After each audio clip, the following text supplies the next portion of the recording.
Live from James C. Fox Field, you're watching the ODAC opening round of the postseason tournament with the University of Lynchburg as the 1 seed playing host to 8 seed Eastern Mennonite University.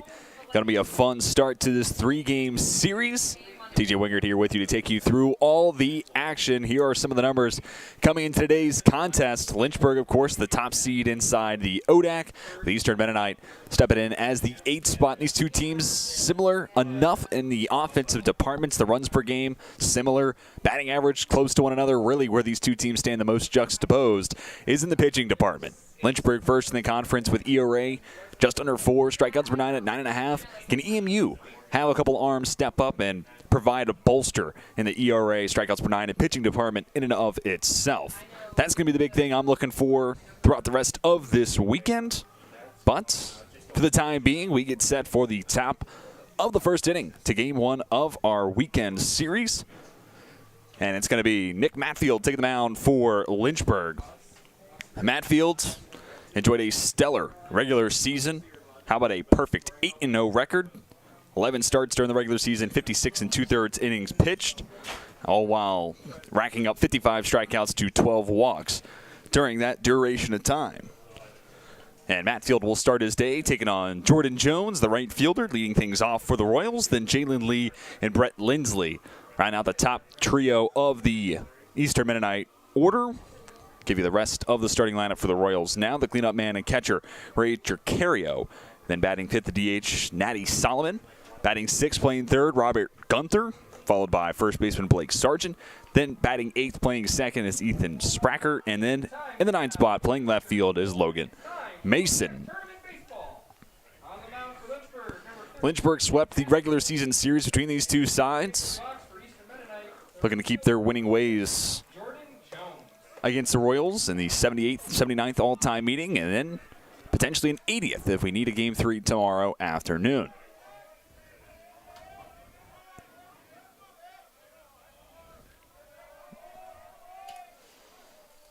Matfield set, first pitch to his afternoon, just off the outside corner, and it's a 1-0 count to start. Jones, ODAC best in the triples department, and all told this year, enjoyed a nice season swinging at .293 average, sends this one to center, directly to Carson Atkins, who's there to make the grab for out number 1.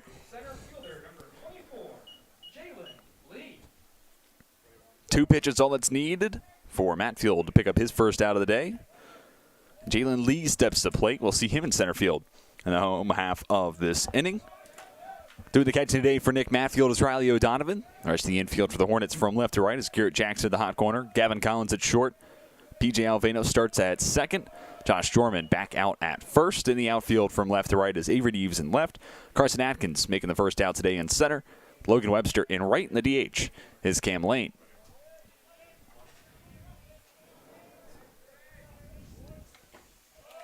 Nicked into the glove of O'Donovan. Count moves to 1-1. For Lee, .389 average in the regular season, 34 starts with 14 doubles, 3 triples, 10 home runs. 1-1, just off the outside corner. O'Donovan held it, but won't get the call. So Lee, a very dangerous bat. Goes toe-to-toe with Nick Matfield. Had not suffered a loss in the regular season. Looking to keep that trend alive into the postseason. 2-1 off the body of Lee to make it 2-2.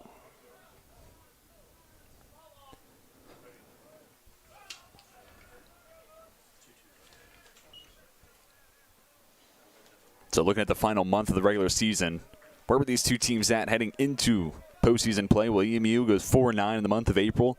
And the regular season, winners of 2 of their last 3, including a split doubleheader against Roanoke. Took game 1 6-5, lost game 2 12-7.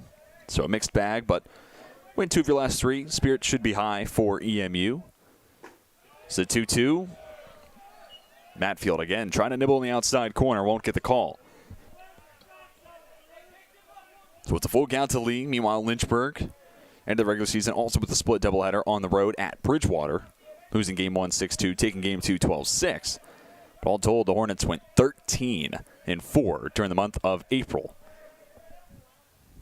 3-2, front door breaking ball freezes Lee. Beautiful pitch sequence from Nick Matfield, and he wins a long battle against Jalen Lee and has his first strikeout of the day.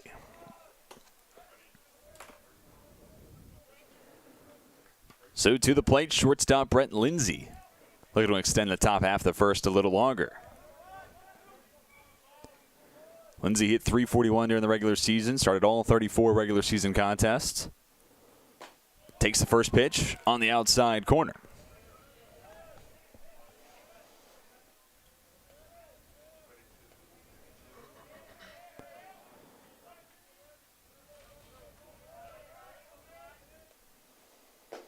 Oh, 1 down below the knees.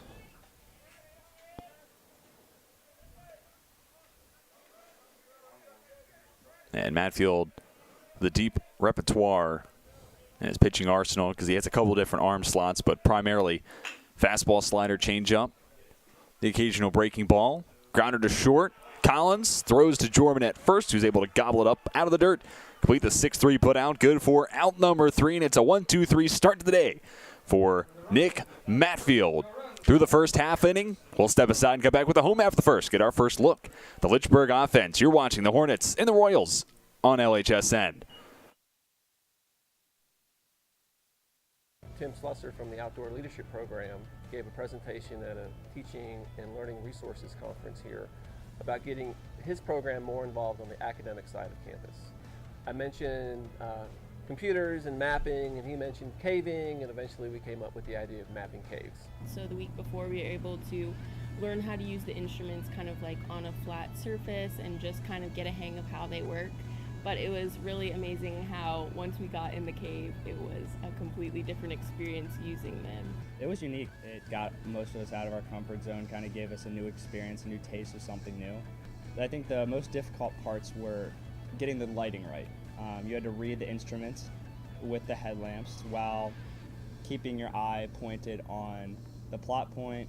This allowed them to actually literally get their hands dirty, collecting data, conducting measurements, and putting all that together in the form of a map, and doing it in a place that's never been mapped before.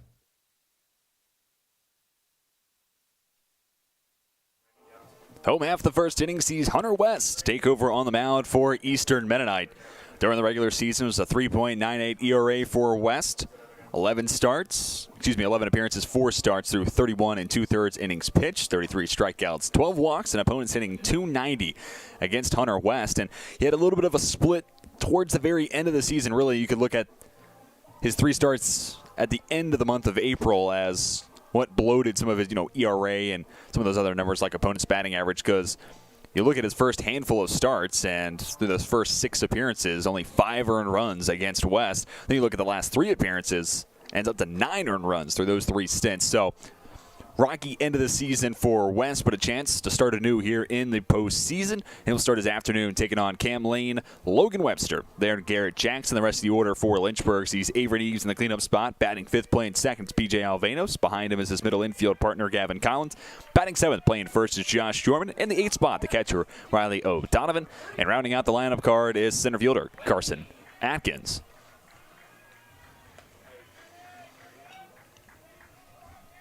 West looking to emulate the 1-2-3 start to the afternoon from Lynchburg starter Nick Matfield as Cam Lane steps into the batter's box.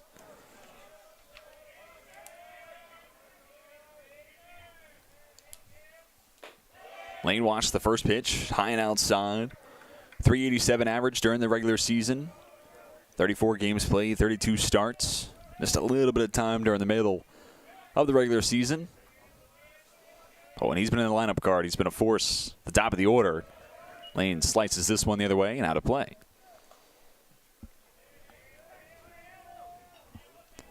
So looking at those recent appearances for Hunter West, his last stint in the regular season, 4 innings in Game 1 and a win at Roanoke a weekend ago. 3 earned runs, 2 walks, 2 strikeouts. That was coming out of the pen, as was his appearance prior at Randolph-Macon. 3 2/3 coming out of the pen, 4 earned runs there. Last time he was a starter, back on April 9th at Guilford. tossed 7 innings, 2 earned runs, 6 strikeouts to 2 walks. And West, as well as the Royals as a whole, hoping to see something like that this afternoon. Count swells to 3-1 against Lane.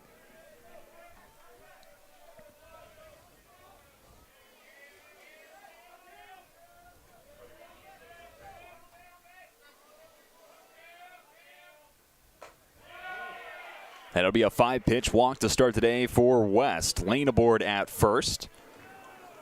Should make note of the conditions today. It is not necessarily your standard May 8th.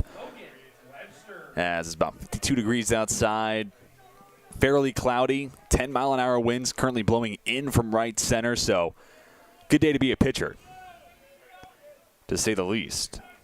As now it's Logan Webster getting his first plate appearance. Freshman has been stellar all year long for the Hornets. Tries to jump on the first pitch he gets. Instead, puts the other way. And, while we're talking about it being May 8th, happy Mother's Day, everybody. Hopefully you're going to spend the day with those mother figures in your life that are close to you. And maybe if you're a mother watching some of your kids in action, today serves as a sweet treat getting to see them in a postseason format. The 0-1. Sky to right. Couple steps in, then a couple back for Jordan Jones, who makes the catch for out number 1. Take this opportunity to talk about the Eastern Mennonite defensive alignment. Ray Chicario is the catcher today. Working behind the plate for Hunter West. The infield from left to right has Robert Gunther at the hot corner. Brett Lindsay starting at short. Ethan Sparker is at second with Blake Sargent getting the nod at first. And the outfield right to left is Jordan Jones making that play in right. Jalen Lee and center. Then Logan Mason starting at left with Natty Solomon as a designated hitter. Lane takes off. First pitch to Jackson outside the zone. The throw to second. Short hops Sparker, and it rolls into left field. So it's a stolen base for Lane plus the E2 to move him all the way up to third. And Lynchburg already knocking in the door. Bring home the first run of this contest.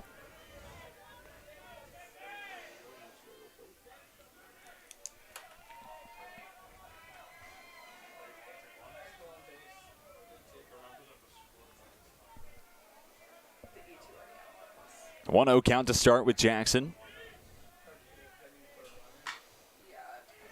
Lofted to center. It'll get down. Hit just soft enough. It'll plop down in front of Jordan Jones, and an RBI single for Garrett Jackson's opens our scoring. Driving home Cam Lane, and Lynchburg jumps in front 1-0. Nice piece of hitting there for Jackson. It's a nice pitch from West. Jackson gets just enough of it, fights it off to center as the RBI base knock for his efforts.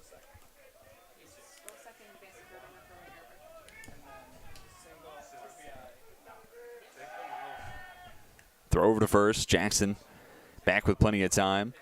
And to the plate comes Avery Deves.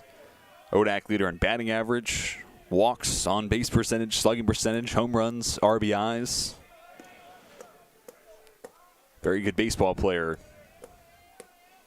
to surmise all those points. Here it's Neves watching the first pitch at the inside corner. And also should be noted, first in the ODAC in walks, that's second in the country. Base on balls drawn this year by Avery Neves. Total of 47. Next closest for Lynchburg's 38. PJ Alvanos, who, by the way, second in the ODAC in that stat.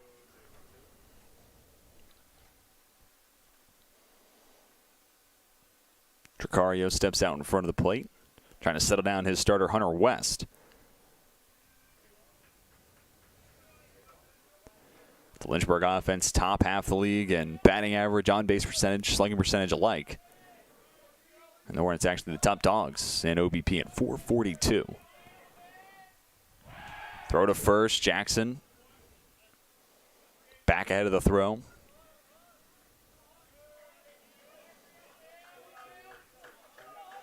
And that slash line all amounts to Lynchburg, 9.2 runs per game. That's second in the conference. Paired with a ODAC best in ERA, you'll win a lot of baseball games. 1-1 comes from West. The slider cranked out to center field. Back goes Lee. He won't get to it. Avery Neves doing what he does best. Another home run coming off the bat of the junior. 14th of the season. RBI total up to 60. Now for Avery Neves. And it's a exclamation point to start a run to try to repeat as ODAC champs for Lynchburg. A 1-2-3 top of the first, and already 3 runs poured on the board in the home half of the frame.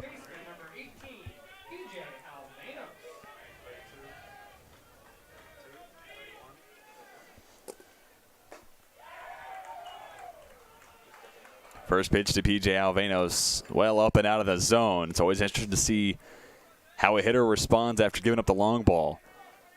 Maybe not the immediate first step that West was looking for as the righty back into the windup. 1-0, this is above the letters. And I'm starting to really get the image as we see a trip to the mound for Eastern Mennonite, including today now, with just 1 plate appearance under his belt. Look at the last home game we saw Neves, 2 home run performance against Hampton Sydney. You don't have to go far before that. Day before, how about 2 home runs at Pfeiffer? Week before that, 2 home runs showing at Guilford. Neves scorching hot to end the regular season, and that has certainly carried into this opening series against Eastern Mennonite. Trip to the mound, I believe made by head coach Adam Posey, former pitching coach and recruiting director when he was an assistant coach for the Royals. Actually the first full-time assistant coach in Royals program history. Now the head coach and replaces longtime skipper Ben Spots. 2-0 to Alvenos off the outside corner to make it 3 balls, no strikes for the left-handed hitting second baseman.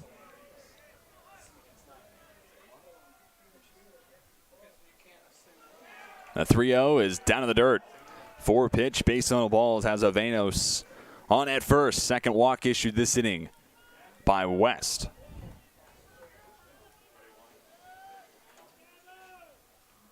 Now batting, shortstop number 15, Gavin Collins.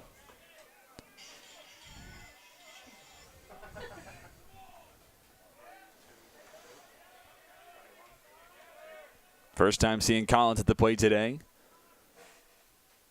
Had a slow start during the regular season. Really picked it up as the year went on. Ultimately, comes into the postseason hitting .270 on the year. 7 doubles, 4 home runs. All with 41 RBIs to go along. West misses the outside corner. Back to Neves, though. You go back to the doubleheader at Guilford on April 16th, so call it 3.5 weeks ago or so. 25 RBIs from that point to where we are now for Neves, with now 7 home runs in that duration.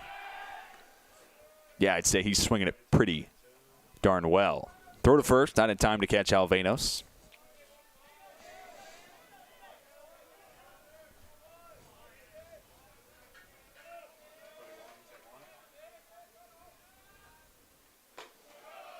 Leg kick, breaking pitch, misses high, 2-0 the count. Now 6 consecutive misses for West after surrendering the home run to Neves.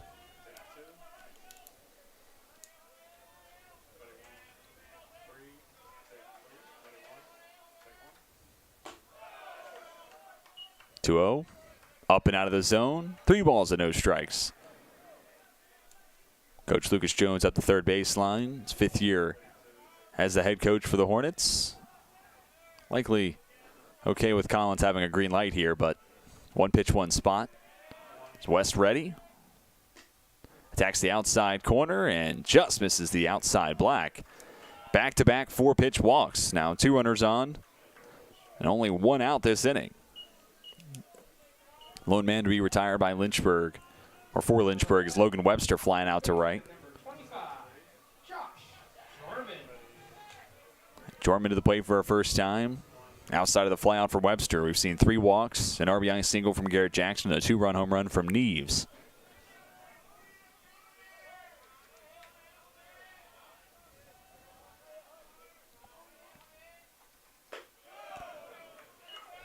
Jordan watches. First pitch. Up and out of the zone.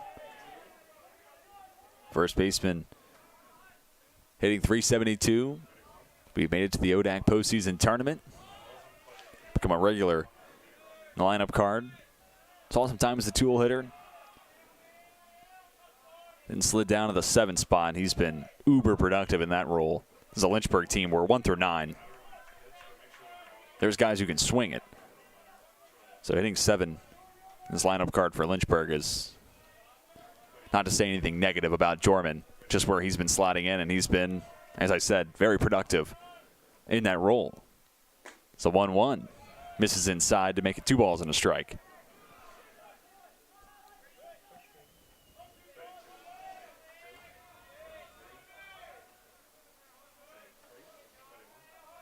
See Alvena's on at second. Runs well. Hits the outfield, may well make it a 4-0 Lynchburg lead. West looking to pitch down in the zone, looking for a ground ball and some help from his defense. 2-1. In between swing from Jorman. He goes around. Count even at 2-all.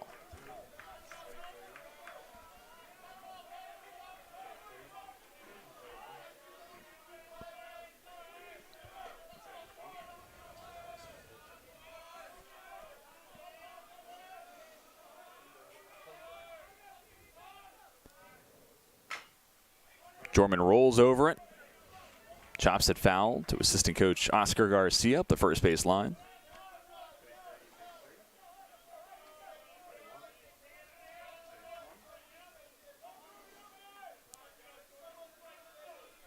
Meanwhile, West looking for a massively important second out to his first inning of work. Already some activity in the EMU bullpen. This will certainly help West. Sent to short, 6-4-3. The Royals turn their 16th double play of the regular season, or of the season itself. As Jorman rolls 6-4-3, that brings a close to the first inning of action. But Lynchburg out to a hot start. Lead 3-0 thanks to an RBI single from Garrett Jackson, then a 2-run shot from Avery Neves, his 14th of the year. We step aside and go back with the top of the second. Hornets lead the Royals 3-0.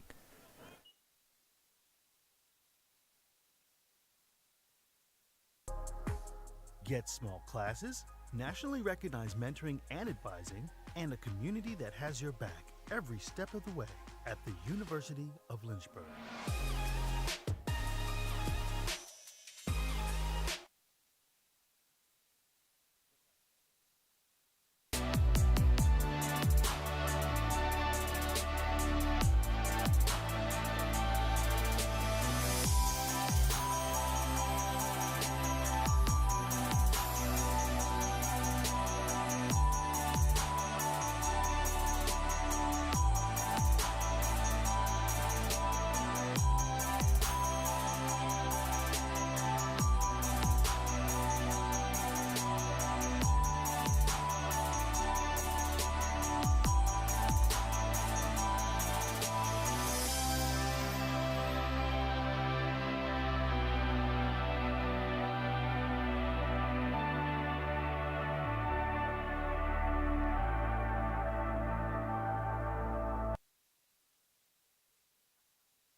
Ray Takarico to lead things off, followed by Natty Solomon and Robert Gunther. As it's the second inning of work for Nick Matfield. He's got 3 runs of support to his back, thanks to an RBI single from Garrett Jackson, the 2-run home run that followed from Avery Neves. First pitch of the second for Matfield, misses outside. Takarico hitting from the left side.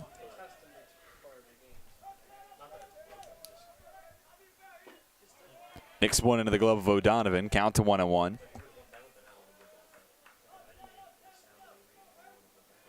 .386 average during the regular season. Started 32 of the 34 regular season contests. Matfield set the 1-1. Clips the outside corner to make it 1-2. And in the first inning, Matfield got an out of each of the main 3 varieties, a fly out, strikeout, and a ground out. That perfect start to his afternoon. Eyes his second potential strikeout. 1-2, drops off the outside corner.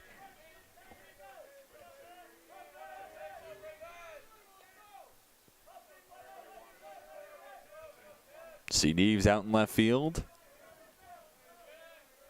After hitting home run number 14 of his season. Line the other way, Collins.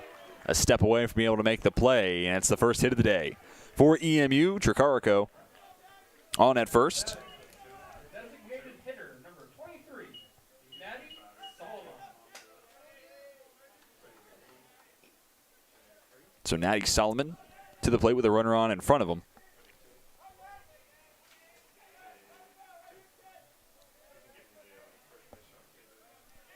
The H hit 264. Watches the first pitch off the outside corner.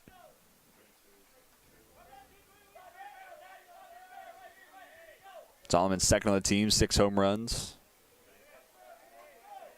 Also second best in the RBI department with 24.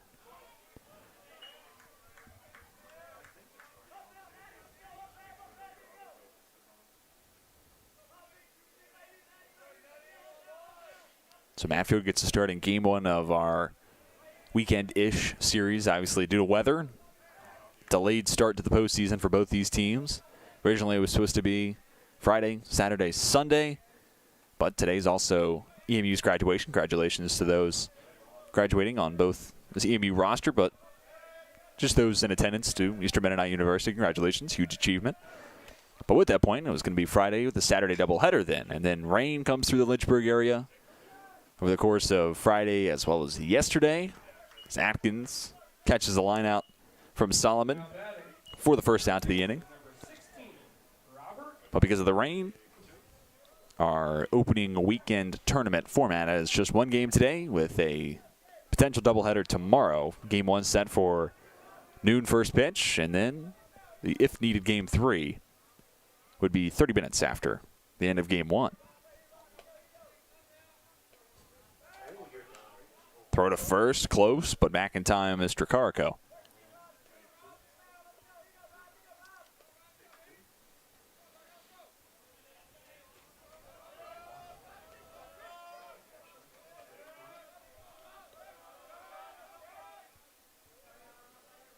Not a very large lead for Tricarico over at first as Gunther watches the first pitch he gets in for a strike.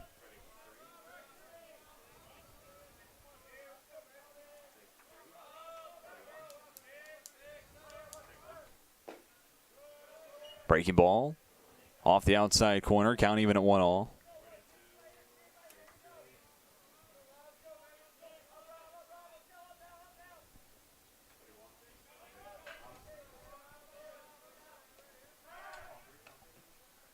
Another throw over once again. Tricarico back in time. So this is just one of a handful of series getting underway this afternoon. 5-4 matchups, Bridgewater at Washington and Lee. Then it's the 7 seed Hampton-Sydney taking on 2 seed Shenandoah.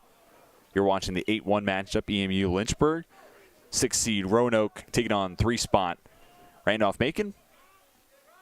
And every game now officially underway. And then as I noted, we'll see the conclusion of this series throughout the rest of today as well as tomorrow. Matfield. This is inside with the breaking ball.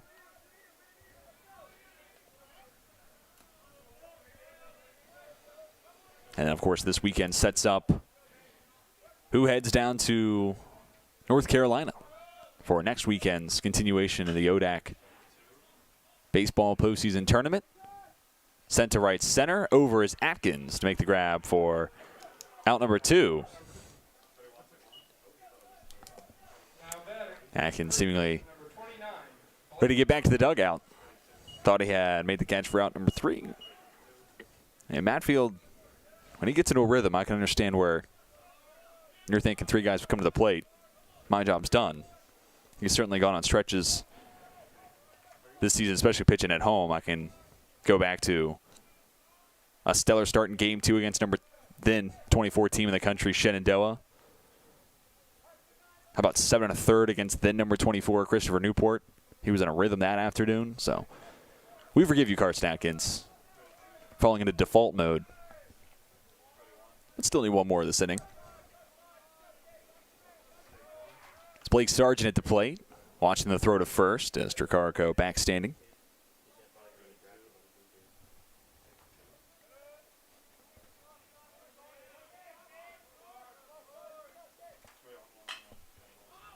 Sargent pops it up, first base side. Over is Jorman, and he'll have just enough real estate. Rubbing shoulders with those in the EMU dugout. Jorman makes the catch for out number 3. The leadoff single for Tricarico is squandered as he is left on at first. Through 2 innings, Matfield yet to surrender a run. We step aside and come back with the bottom of the second. Lynchburg sends 8-9-1 to the plate.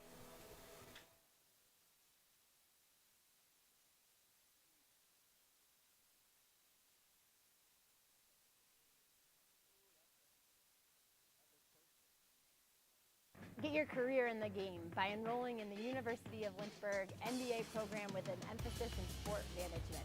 This program opens the doors to new possibilities for a variety of careers, from being an athletic director or working in athletic administration to working for professional organizations, your favorite team, to running a local Parks and Rec department. And employers are increasingly requesting and preferring individuals who have postgraduate education, specifically looking for an MBA. And so the University of Lynchburg Sport Management concentration in the MBA program sets you up for success, and it sets you apart from the many other people looking for jobs in the industry. Learn from winners.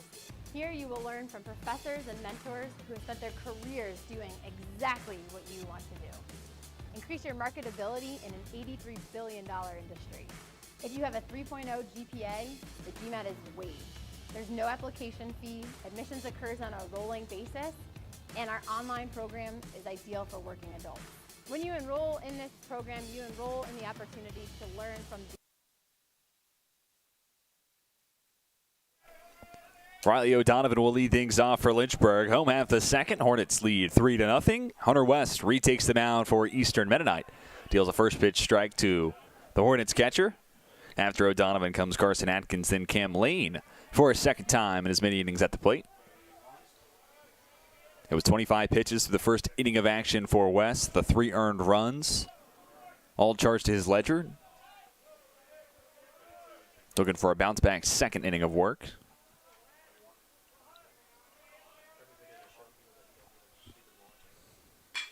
One hit hard the other way and into right field.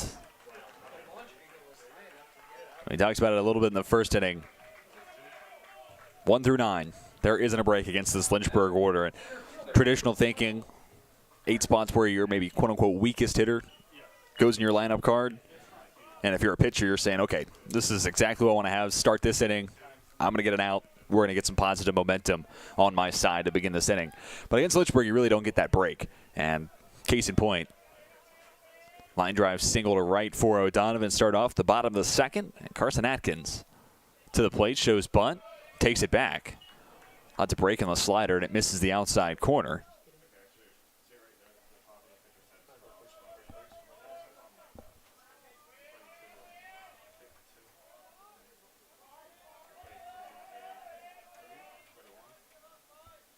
.248 average during the regular season for Atkins. Shows bunt, misses here.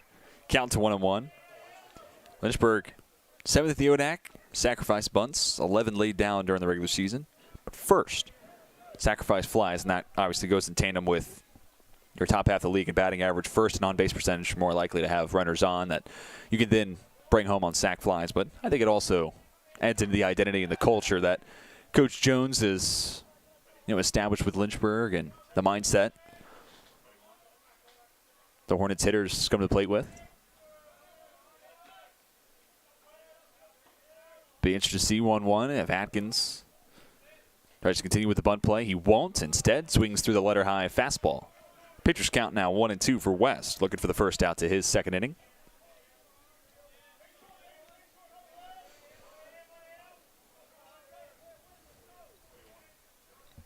We want to update everybody as second half now underway in the ODAC Men's Lacrosse Championship game. Lynchburg ahead of Hampton-Sydney 6-4. The onset of the third quarter. Try to keep you up to date with that game as we get further and further along this afternoon. Another Lynchburg program looking to make it back-to-back ODAC titles. Men's Lacrosse took down Washington Lee a season ago, looking to take down Hampton-Sydney today. Make it back-to-back ships. Meanwhile, Lynchburg will have to wait a little bit. Starts with a win in an opening series against Eastern Mennonite today as well as tomorrow. And then road through the rest of the conference, goes through North Carolina.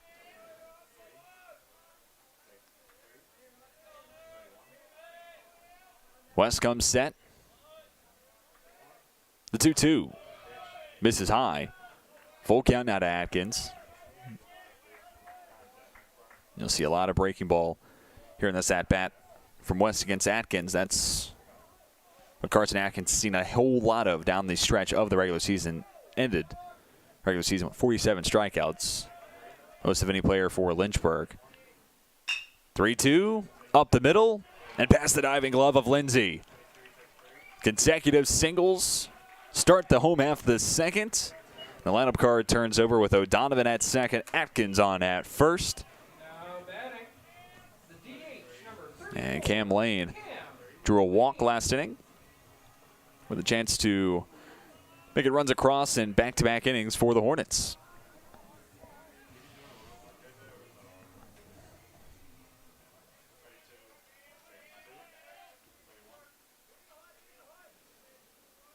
So you look at the first time through the lineup card for Hunter West. He's been able to go an inning plus.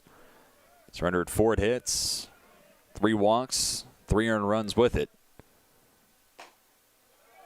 Lane watches the first pitch outside, and if you follow typical number trends, deeper and deeper you get in this contest, more chances the Lynchburg lineup card gets a look at an opposing arm, the numbers certainly go up. So a tough start today for West. Looking to flip that trend. Able to find the inside corner here against Lane. Count to 1-1.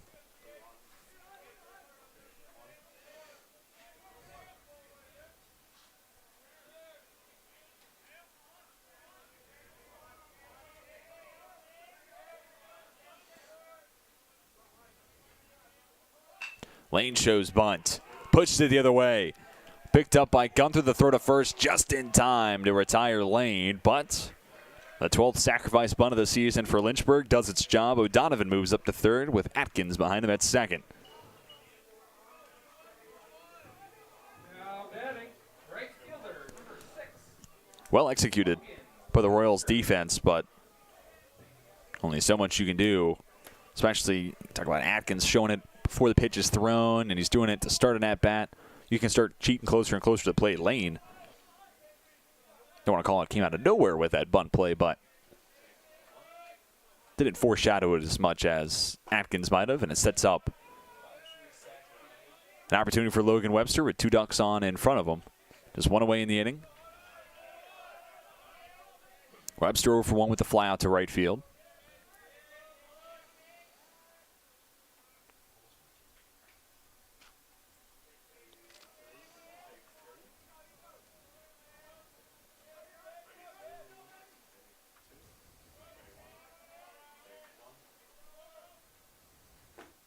Breaking ball from West.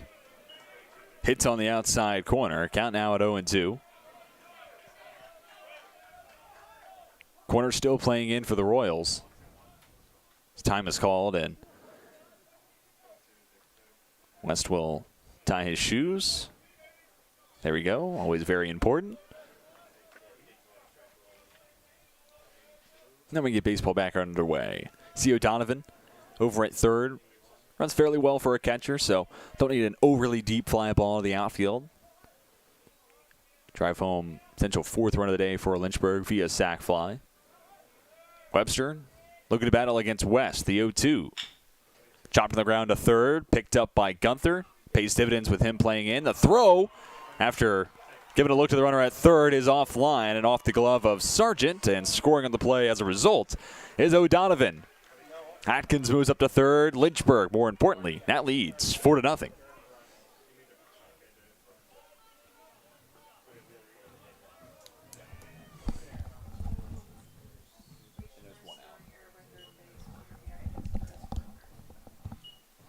So runs across in back-to-back innings for Lynchburg, and the opportunity's still ajar with Webster at first, Atkins at third, Garrett Jackson 1 for 1 with an RBI single already.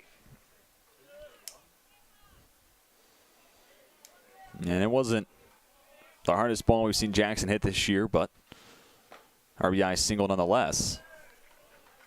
And I think that really speaks to what makes Garrett Jackson such a good hitter. He's just never trying to do too much. Leave one over the plate, he will make you pay for it, but it's just a simple stance, a simple swing, and very direct bat head to the baseball. And sometimes when you make it that simple, that's all that needs to be done. Hit and run. Slap to right center. Scoring with ease is Atkins. All the way to third goes Webster. Garrett Jackson 2 for 2 with 2 RBI singles in Lynchburg. Moves the lead to 5-0. Now batting, left fielder, number 30, Avery D.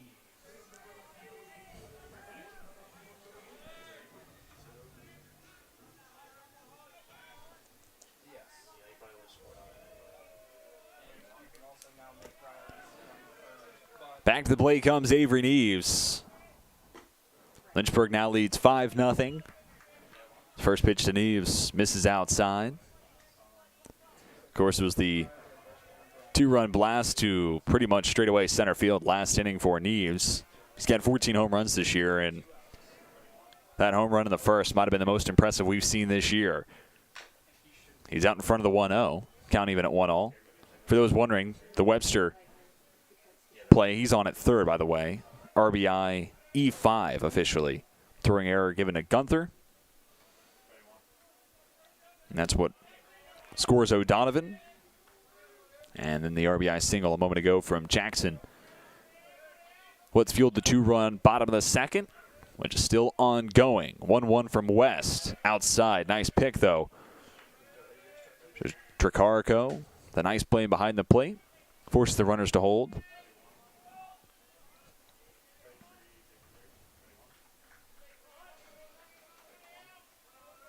Now 60 RBIs this year for Neves. Chance to add at least one more with Webster.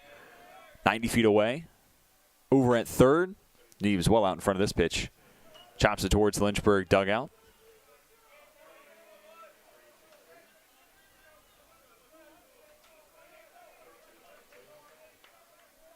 So with an even count, West looking for what got him out of the first inning. It was a 6-4-3 off the bat of Josh Jorman. EMU right-handed starter would love something similar here. 2-2 at the knees, fought off by Neves.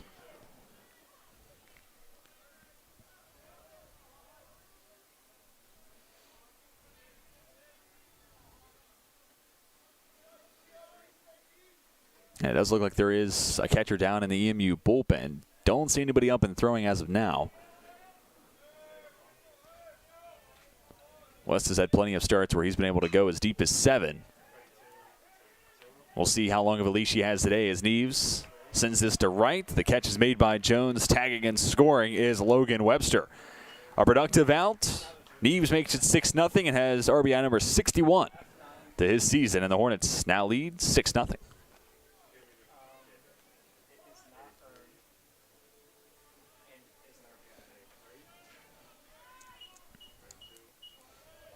Webster scoring on the play, just Jackson on the base paths over at first. 2 down. PJ Alvenos looking for his first official at bat as he drew a walk last inning as well. First pitch swinging. Alvenos cranks it deep right field. Back goes Jordan Jones. 2 hops and it's at the wall. Extra bases for Alvenos. He'll stop at second. Rounding and scoring on the play is Garrett Jackson. Lynchburg now leads 7-0. Thanks to the RBI double from P.J. Alvenos.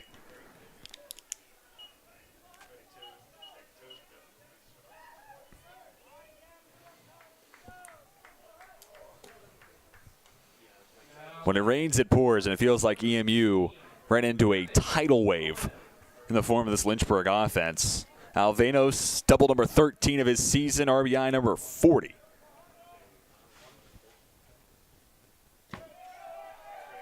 And the first pitch to Collins, well out of the zone. The wild pitch will move Alvenos up to third.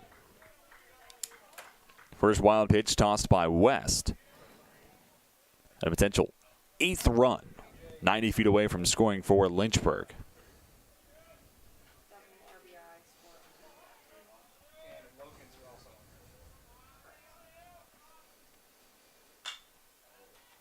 (1-0), letter high, skied out of play.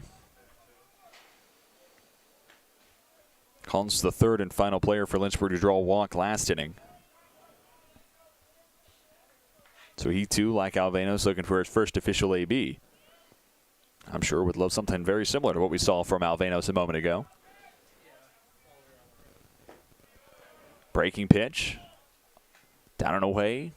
2 balls and a strike now to the Lynchburg shortstop. So today serves 78th all-time meeting between these two teams. Lynchburg 56-21. All-time against EMU, including the regular season sweep. Collins sends it to third. Gunther completes the throw across the diamond for out number 3, but not before. 8 come to the plate. 4 come across it for Lynchburg. And the Hornets now carry a 7-0 lead. In the top of the third, you're watching Eastern Mennonite and Lynchburg duke it out in the opening round of the ODAC postseason baseball tournament.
Get small classes, nationally recognized mentoring and advising, and a community that has your back every step of the way at the University of Lynchburg.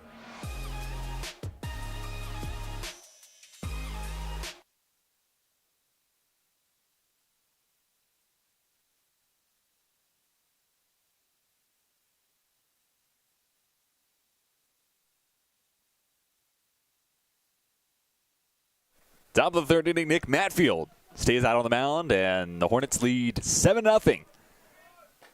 As leading things off for the Royals is the 8-hole hitter, Ethan Spracker. Following Spracker will be Logan Mason, then Jordan Jones, making up the 8-9-1 portion of the EMU batting lineup. Matfield to the plate, the 1-0, chop back towards the mound. Matfield fields and fires to first. A little bit of gymnastics put on display by Jorman, but nonetheless, the 1-3 put out good for out number 1. Left fielder number 5, Logan Mason. It's the minimum +1 at this point in the contest for Matfield. The lone runner to reach, Ray Tricarico. Leadoff man last inning. That's the lone hit we've seen so far for the Royals in this game so far. Mason looking to serve as a secondary leadoff man in the 9 spot here. Jumpstart the Royals offense. Lines this one to center. Ranging to his right, Atkins makes the catch. 4th fly out to center we've seen so far. Nothing of grave importance, but a little bit of a trend. And really what that signals to me is the timing has been there. Driving the ball back up the middle. It's just Matfield has lots of life to every pitch he throws. He's got a deep arsenal he can throw at you. So even to get the timing down, the life and movement to every pitch he throws through a couple different arm angles is tough to time up. Here's another fly ball to center, and another catch made by Carson Atkins, and it completes a 1-2-3, top of the third inning. And Lynchburg, through 2.5, leads 7-0. We step aside and come back with the Hornets, sending 7-8-9 to the plate.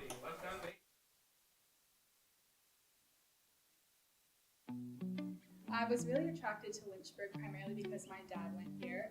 He is an alum, so I kind of have that close tie of being interested in this school. And the school had what I wanted to study. I knew I wanted to help people in the area of health and wellness, so the health promotion program was definitely a program that drew me in. And from day one, I've been in love with it, and I wouldn't have chosen any different. I have never had better professors or teachers in my life, and I think here at the University of Lynchburg, the professors definitely care about their students, especially in the health promotion department. These professors want you to be educated, want you to have the experience, and just want you to feel confident going into your career path following your collegiate education. You just feel like you're cared for here and that you matter, and that no matter what, at the end of the day, you're going to be successful, and the people here really want to be here, and everyone has a purpose, and it's just a great environment to be in.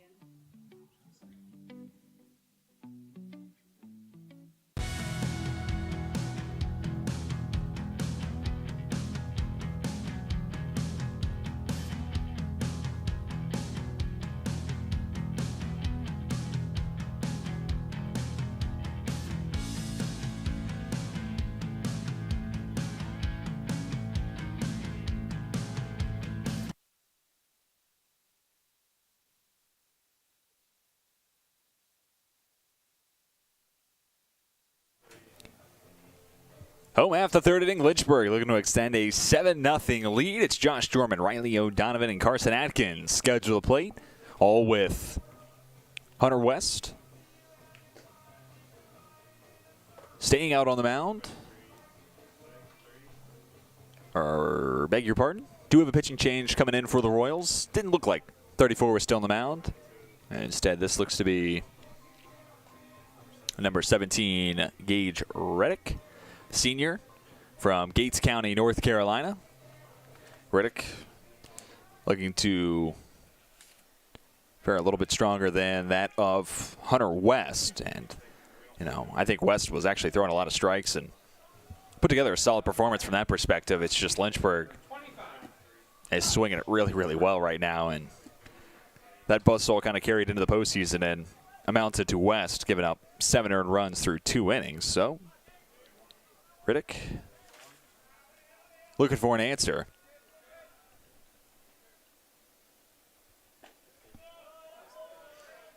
And the right-handed reliever starts his afternoon by dealing a strike to Jorman. Riddick this season, 9 appearances, 8 starts. So a little bit of a different role for him this afternoon as the breaking ball chopped back behind home plate.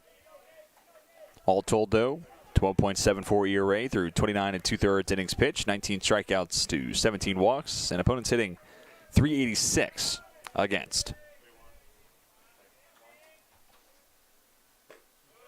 The 0-2 up and above the chest.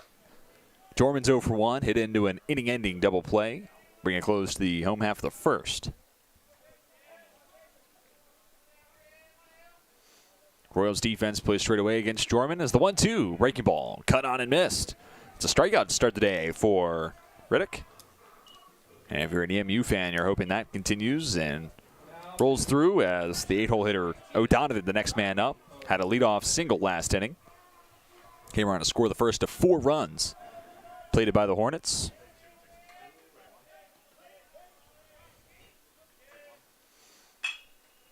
O'Donovan sends a ground ball deep in the hole. It's short. How about that play? Brett Lindsay.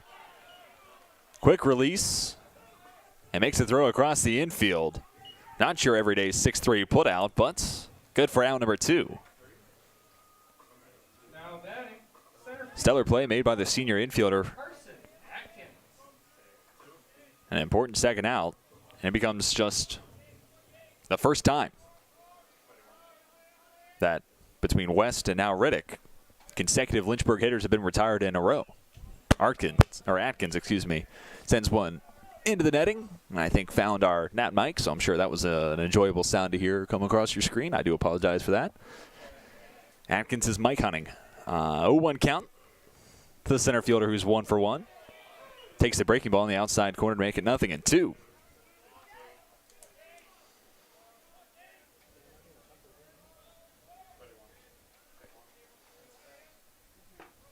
The 0-2 catches the outside corner, and Riddick sends Atkins down. Good morning, good afternoon, and good night. And it completes a 1-2-3 first inning of work for Riddick. We're 1/3 of the way through. 7-0. Your score. The Hornets out in front, but the Royals looking to mount some momentum. We step aside and come back with the top of the 4th. You're watching Eastern Mennonite and Lynchburg on LHSN.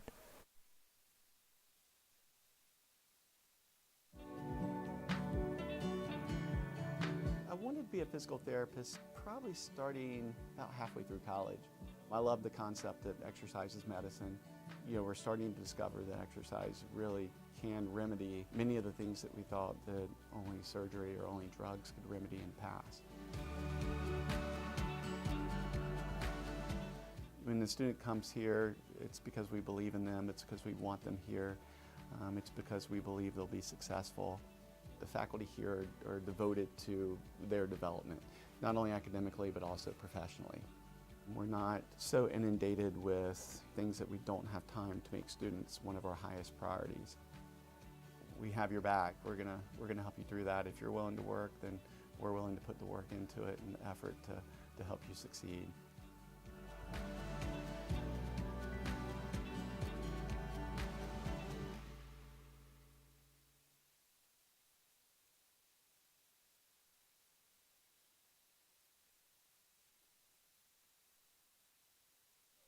Welcome back to Lynchburg, Virginia. Top half of the fourth inning. Jalen Lee, Brett Lindsay, and Ray Tricarico scheduled to the plate for Eastern Mennonite.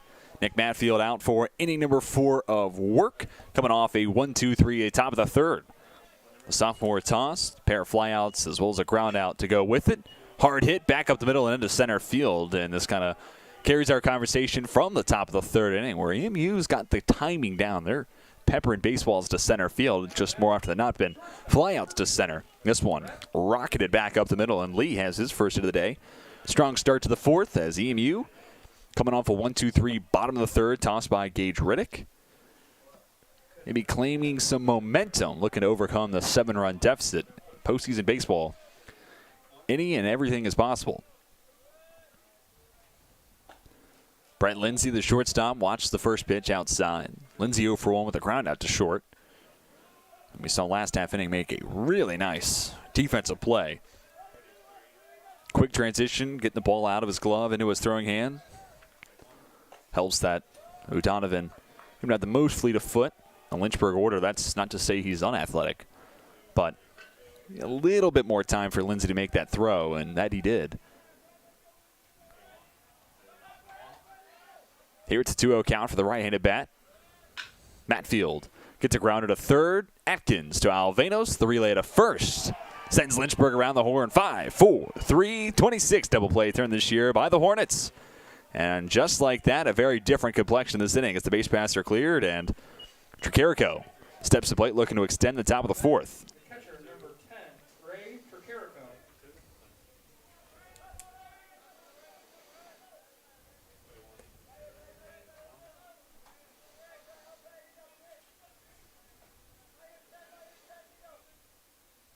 Catcher's 1 for 1 with a single.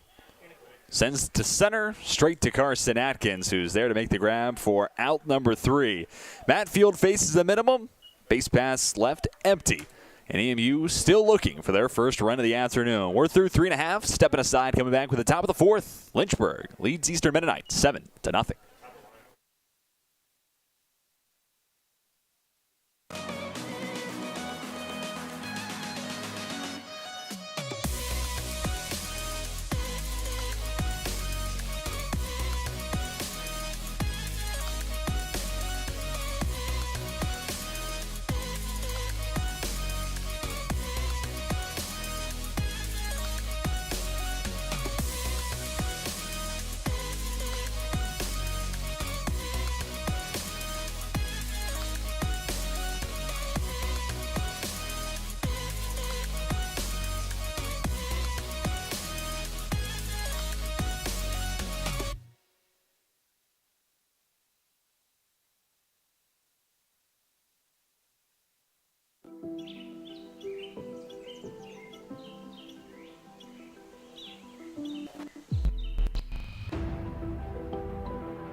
Gage Riddick retakes the mound for Eastern Mennonite.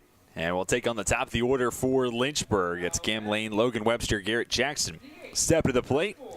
And Riddick tossed a 1-2-3 bottom of the third against Jorman, O'Donovan, and Atkins. 2 strikeouts along the way.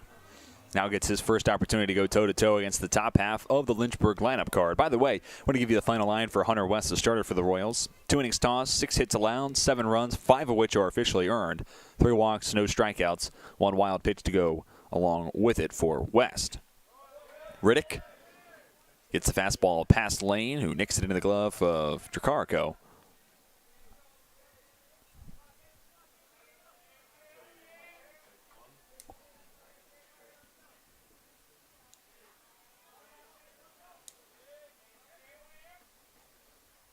Lane still without an official AB until now.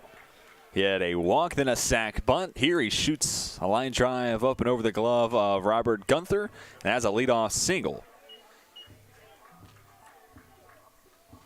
3 of the 4 chances at the plate. Lynchburg has been able to get the leadoff man on. Lane drew a walk in the first, then it was an O'Donovan single in the second. Last inning, the exception to the rule, and Lane starts off the bottom of the 4th with an opposite field base knock. Logan Webster, 0 for 2 at an RBI ground out, reached on an E5 last time we saw him. Here takes a fastball right down the heart of the plate. Webster ends the regular season, hitting .320 on the season. When he first got opportunities in the lineup card, it was primarily as a DH, then the injury to Cam Lane. Found a role for Webster out and right. Fastball in on his hands, popped up, third base line, giving chase. Tricarico about a step away from being able to make the play. Every time a pitcher comes high and inside, you kind of naturally as a viewer hold your breath, hoping the best, but that's exactly where a pitcher wants to give that pitch. If Webster is going to try to show bunt, you want the exact outcome that you just got. You just needed to hold up for another half second, and your catcher's there to make the first out of the inning. And maybe Lane's too far off the bag at first. Plenty of possibilities you can get through, but 0-2 count. Bunt more than likely taken off the table. Riddick misses high. Still a pitcher's count at 1-2.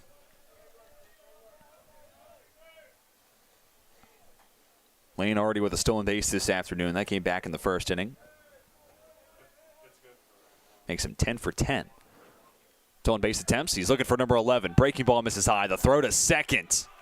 In time. Nice tag put down by Sparker. And Lane becomes the first out for the home half of the 4th. Perfect throw from Tricarico. And the tag put down by the Royals' second baseman. Here it is again. The 2-4 put out. You're taught as those middle infielders, or really anybody putting down a tag, you're trying to find hands, and that's exactly what Spracker did. As Webster sends a high chopper to short, Lindsey completes the 6-3 put out, just like that. Those 2 away, and the Hornets in jeopardy of going quiet for the second consecutive inning. Now batting, third baseman number 21, Garrett Jackson.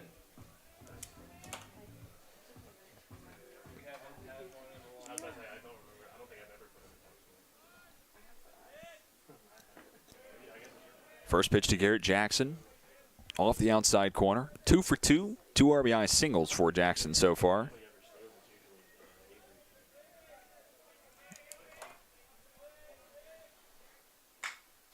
Waits on the breaking ball. Lost it to center. Charging in, laying out, losing the hat. Jalen Lee makes the catch for out number 3, and that brings a close to inning number 4 with a little bit of flair at the end of it. 7-0, your scores. We step aside. Come back with the top of the 5th. Hornets lead the Royals on LHSN.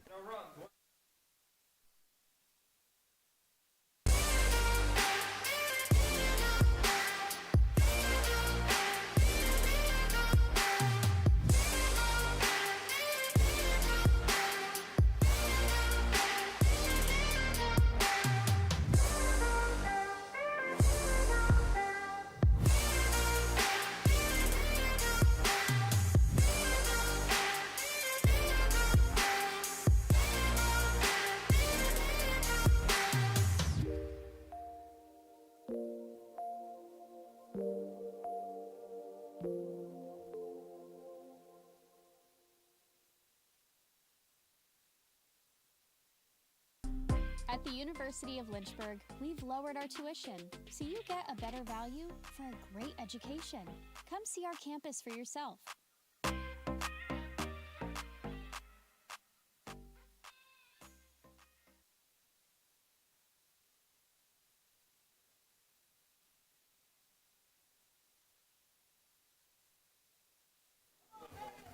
Top of the 5th inning, Lynchburg leads 7-0 as Nick Matfield retakes the mound and will take on Matty Solomon for his second time. The DH 0 for 1 with the fly out to center. After Solomon comes Robert Gunther, then Blake Sargent.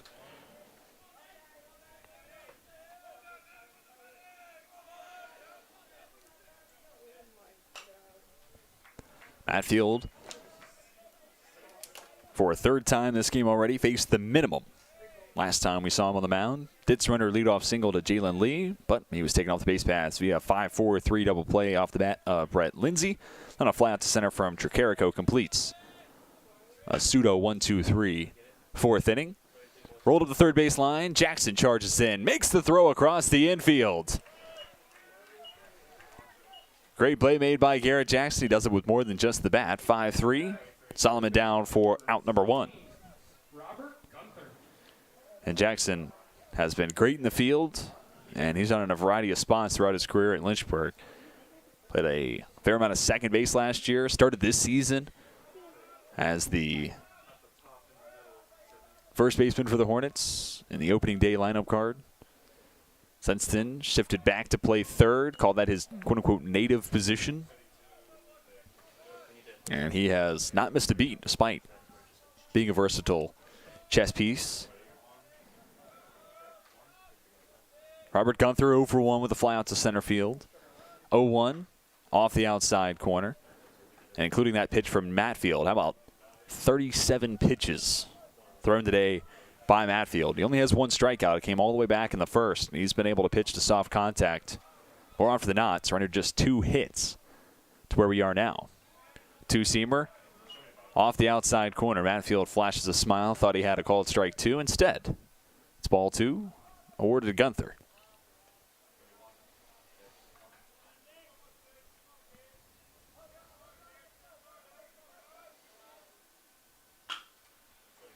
Another fastball, another ground ball. Alvanos to Jorman at first for out number 2. 4 in a row retired by Matfield. You know, last inning he faces the minimum. It's not a true 1-2-3. Matfield with a chance to pick up his third true 1-2-3 inning. To get the perfect frame, I'll have to go through Blake Sargent, who's 0 for 1 with a pop out to first. It was a unfortunate circumstance there for Sargent, as there was maybe a foot between Jorman and foul territory making the catch and first base side railing. If it goes out, obviously newfound life of sorts for Sargent. Chance to get that here in his second plate appearance. 1-0, drops off the outside corner. Hitters count, 2 balls, no strikes.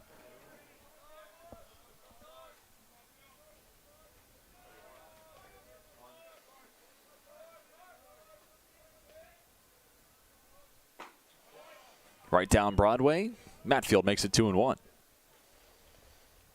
An update for those wondering. Men's lacrosse score, Lynchburg certainly in the driver's seat.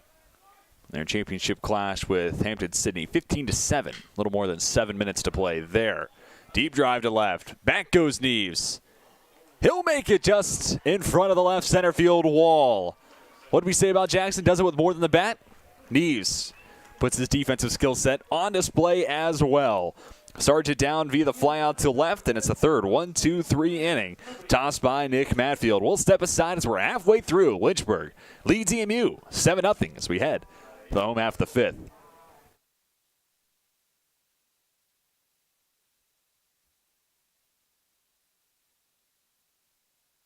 This video isn't about me. It's about the limitless possibilities that the University of Lynchburg allows me to be. An athlete, an artist, an adventurer, a writer, a believer, a human.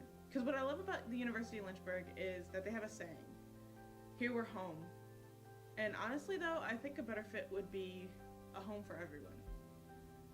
Because it doesn't matter the color of your skin, the person you love, the God you pray to, the pronouns you use, the city you're from, the language you speak.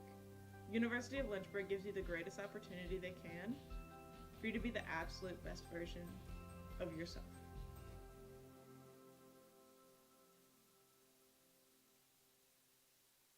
This is the dough. It's wicked cute. It's always so pretty.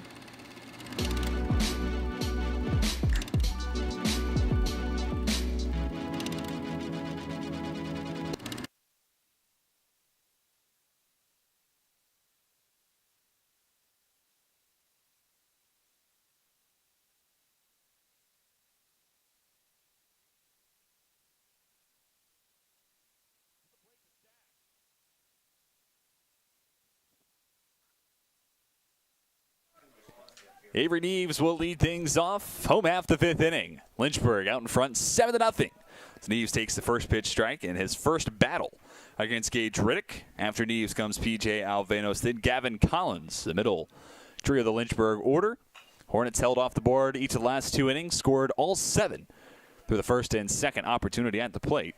Neves a big part of it, especially in the first inning. It was a 2-run shot. Followed it up with an RBI sac fly to right field in the second. All that amounts to a 1-for-1 afternoon so far. 3 RBIs to go with for Neves. Down in the count here, 0-2. The junior pops it up. It'll stay in the infield. Couple steps in. Spracker now ranging back. Able to make the grab despite letting the lettuce be put on display. After losing the hat, similar to what happened with Jalen Lee in center field after making a stellar diving grab to retire Jackson for the final out. Bottom of the fourth. But here it's Neves down. Pop out to second. Another chance to play for Alvanos, 1-for-1 with an RBI double when last we saw him.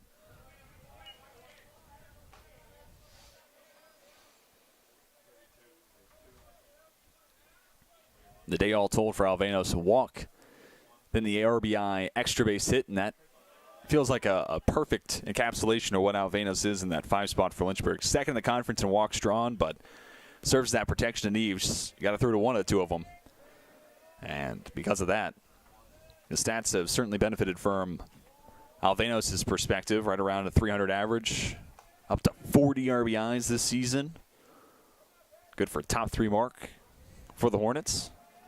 But here has to battle. Down to the count 1-2 as Gage Riddick continues to be standout performer this afternoon for the Royals. Just his second appearance this season as a reliever. Righty misses inside, count even at 2-all. We talk about what he's done coming on in relief. Starting in the third to where we are now, has faced the minimum, giving up just 1 base runner. It was Cam Lane, who was then caught stealing for the first time this year, trying to move up to second. Sent to shallow center. It'll hang up. Jalen Lee settles underneath it to make the catch for out number 2.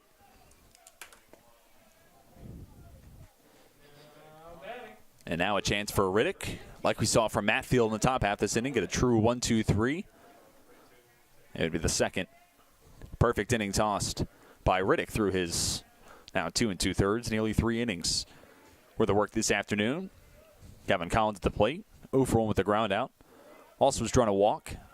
Shortstop watches the breaking ball in the outside corner for a called strike 1.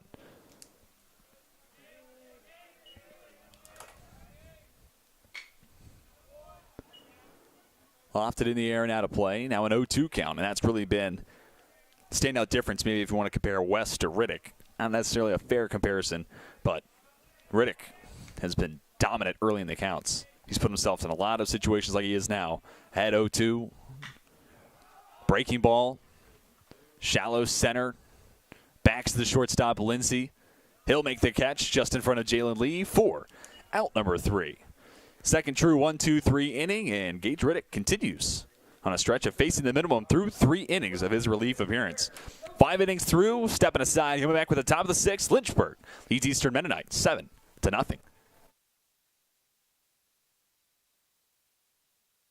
my name is Joshua Carr. I am a senior. I am a theater major as well as a history minor. I live in 5th Street, the historic black neighborhood. The money came in, transfer, scholarship, all that. I appreciate that greatly. I'm smart too. So they gave it like, you smart, here. You know what I'm saying? You come here to do a job. I came here to do a job. A student's job is to get that degree and make something of ourselves. I love the diversity here. I love the different interests of people here. I can teach somebody that doesn't know what I know, and that person can teach me something that I don't know that they know. So that's what I love about my school. They respect that and they allow us to showcase and voice our expressions. That's what you get here. You get diversity, you get different people with different knowledge coming together, sharing information and helping each other out. That's what I love. That's why I say people. I love the people here.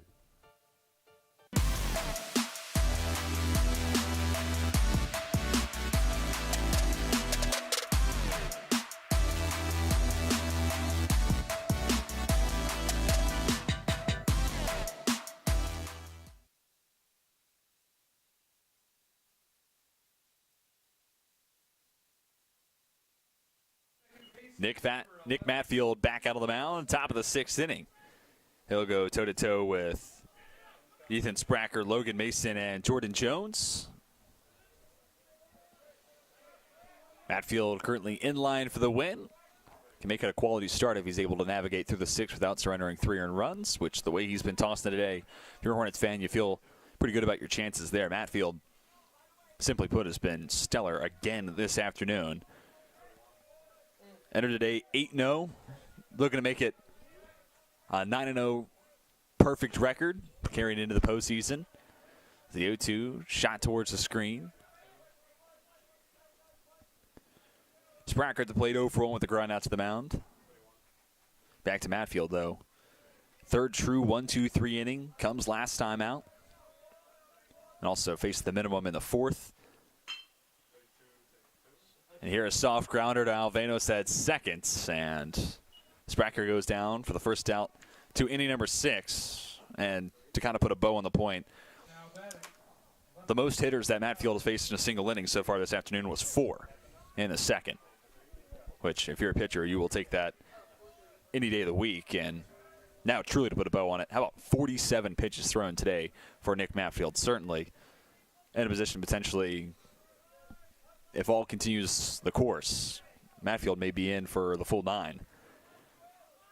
For Coach Jones, Associate Head Coach Travis Beasley, and Lynchburg as a whole, laying out Jorman a step away from making a unbelievable defensive play.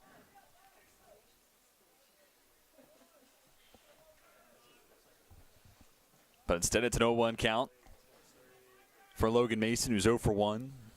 Flew out to center field in his first at-bat.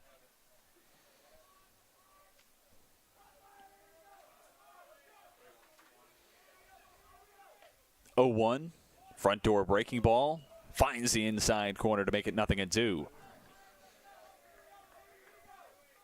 Part of the reason the pitch counts in such a healthy place for Matfield. Only 1 strikeout to where we are now, a chance to make it number 2. 0-2, they'll say Mason went around. Tag applied by O'Donovan, and there is the second punch out of the day for Nick Matfield.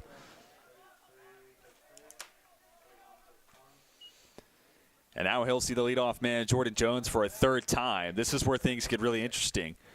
Obviously, every time the lineup card turns over, the numbers steadily increase and it becomes that much more advantageous for the offense. But EMU has struggled through the first 2 times to the order, just 2 hits. No walks drawn either. As Jones watches the first pitch inside. Again, you really can't sing the praises of Matfield enough. Keep in mind, this is a sophomore being thrown into starting game 1 of a team's postseason run to try to make it back-to-back conference titles.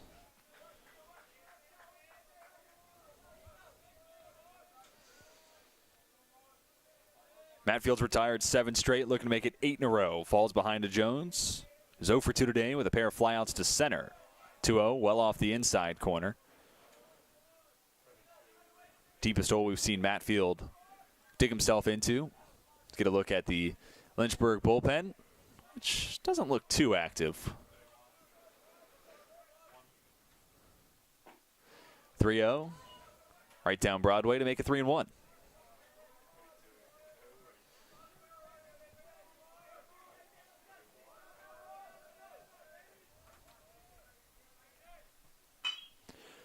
Chop back up the middle. Over to his left. Collins throws across his body. Stellar play made up the middle by Gavin Collins, and it completes at 1-2-3. Top of the sixth, the fourth perfect inning thrown by Nick Matfield this afternoon.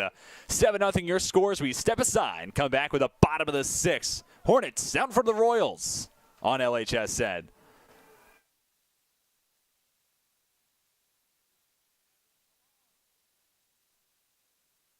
My name is Davion Washington Jr. I have the honor of serving as the student body president. I have 5 little siblings. I'm the oldest of 6 siblings, and they look up to me. I'm setting the tone. I get to develop myself, make myself a better individual, but also I'm helping future generations, not even my family, but just future generations in general. I found my passion here. I found, the love for what I want to do. I just really had an amazing time here. It's changed, my outlook on life. You don't have to be famous to change lives. You don't have to be on the big screen or whatever. I change lives now, and I hope to continue to do that. Just same way that the University of Lynchburg has changed my life for the better.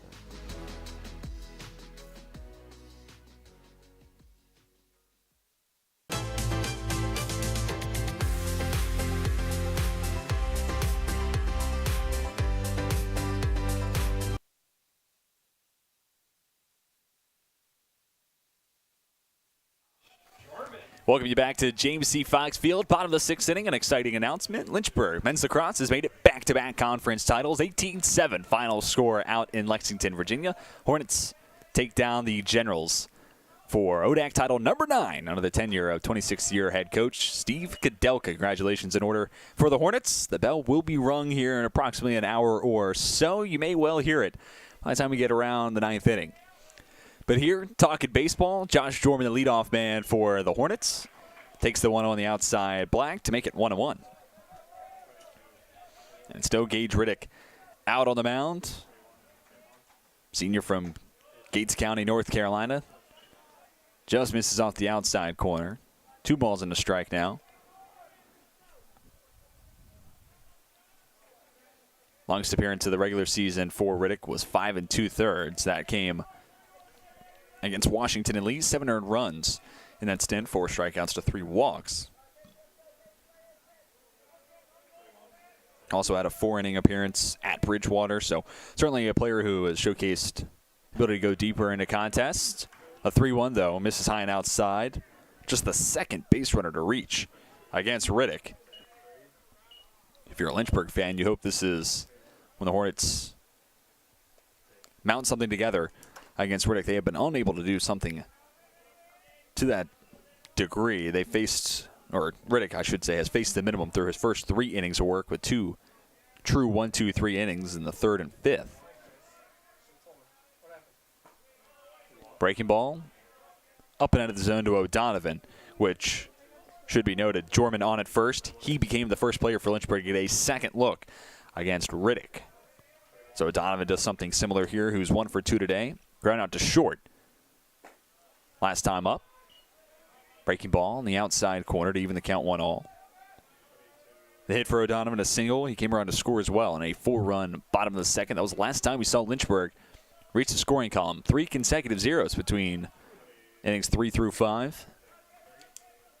And nothing but zeros next to the EMU line to where we are now. 1-1, high and tight. 2 balls and a strike.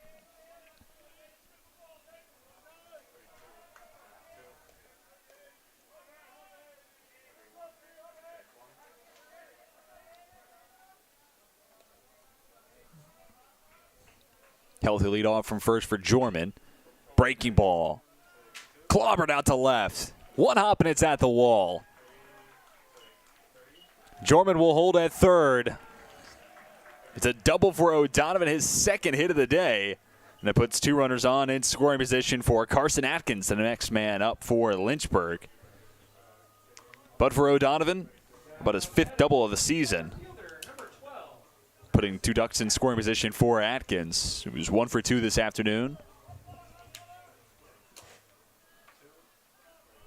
Corners will play in for the Royals. Riddick will have to navigate through the jam if he wants to make it. There's 0 put up next to the Lynchburg line. His second battle against Atkins starts with the pitch missing inside. Get a look at the Lynchburg dugout, including Avery Neves growing out the postseason stash. It's always interesting this time of year what players' superstitions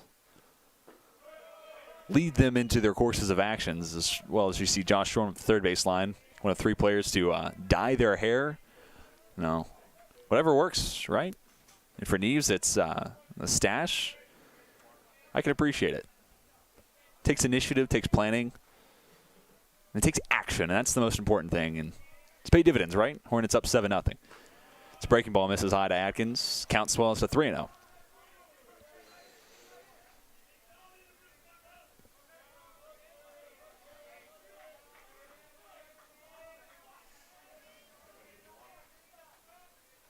First base is open, but on deck's the top of the order in Cam Lane. Riddick pumps one right down the heart of the plate to make it 3-1.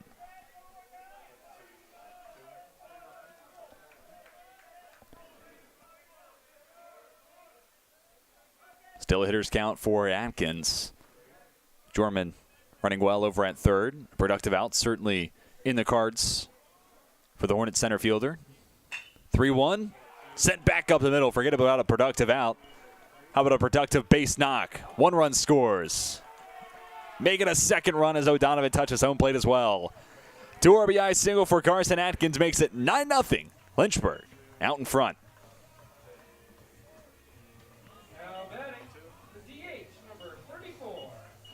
For Atkins, RBIs 23 and 24 of the season, and he's on with plenty of speed at first as Lane back to the plate, 1 for 1. He's also drawn a walk and laid down a sacrifice bunt. The single was his last time up. He was then caught stealing, trying to move up to second. But Lynchburg finding success now against Riddick. Sometimes it's just a matter of time with this Lynchburg offense. First pitch to Lane hits the outside corner. But after Riddick faces the minimum through 3 innings of time, home half of 6 starts with a walk, double, RBI single. And those 3 that have come to plate all coincide with the beginning of a second time against Riddick, which, again, the numbers tell the story there. More opportunities you get against the pitcher, the more comfortable you are at the plate, and walk, double, single backs that up. So now it's Lane with a second look against Riddick. He had a single last time up. 9 runs on 9 hits to where we are now for Lynchburg. EMU scoreless, 2 hits, 2 errors in the field as well. 1-1 misses behind Lane. 2 balls and a strike now. Lynchburg has drawn a handful of walks today. First in the conference, 259 base on balls drawn during the regular season. 95 hit by pitches as well, which is, of course, first in the conference. And somehow Lane not hit a moment ago. Atkins takes off. Sent up the right field line. It's down in front of Jordan Jones. Lane holds it first. Rounding second on his way to third. Atkins there safely. Runners at the corners now for Logan Webster. Lane now 2 for 2 and collects hit number 10 on the afternoon for Lynchburg. Now batting, right fielder, number 6, Logan Webster. Webster's 0 for 3. Had an RBI in the second while reaching on an error, as we'll have a trip out to the mound.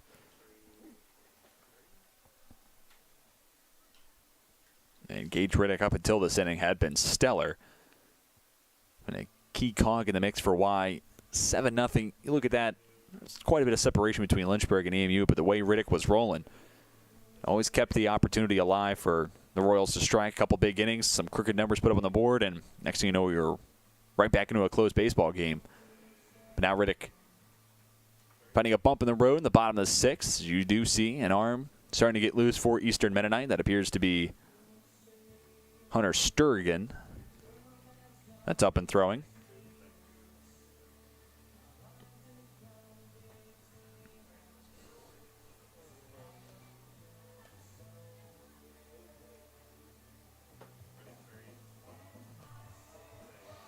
Long conference on the mound comes to a close.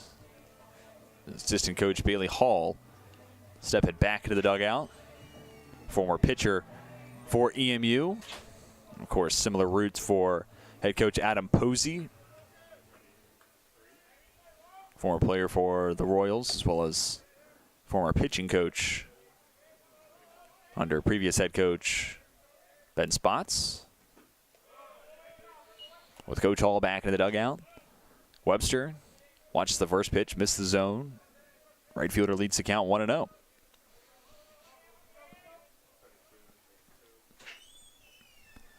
All four who have come to the plate have reached successfully so far for the Hornets. Runners at the corners. Atkins, the lead man at third. Lane on at first. Fastball clips the outside corner. Count to 1-1.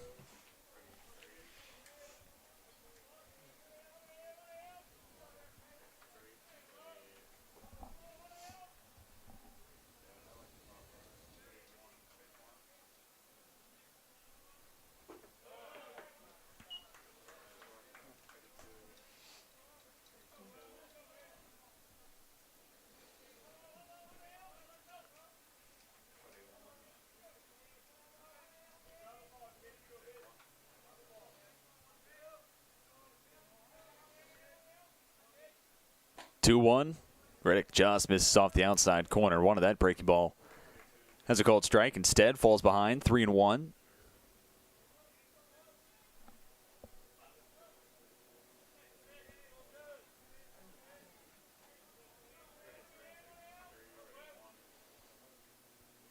And Atkins obviously an abundance of speed over at third as the breaking ball is a called strike 2. Webster thought he had a walk. Instead, we'll see at least one more. Pitch in the battle between Webster and Riddick. To finish my point, Atkins with speed to spare over at third. Fly ball to the outfield will certainly do the job. Ground ball up the middle, too. May result in a double play, but may give Lynchburg the 10th run of the game. Instead, Lane in motion. Webster waits on the breaking ball. Slapped out to left center and off the wall right next to the James C. Fox Field logo. And Webster all the way to third. 2 RBI triple, and he's fired up. Hornets lead 11-0. After 2 more come around, Atkins Lane touch home plate thanks to the RBI triple from Logan Webster. And now EMU will make a pitching change. This will mark an end of the day for Gage Riddick. We will step aside and come back and tell you about the new arm for the Royals. Lynchburg leads 11-0 in Game 1 of the opening ODAC Series battle between the number 1 and number 8 seed in the ODAC tournament field.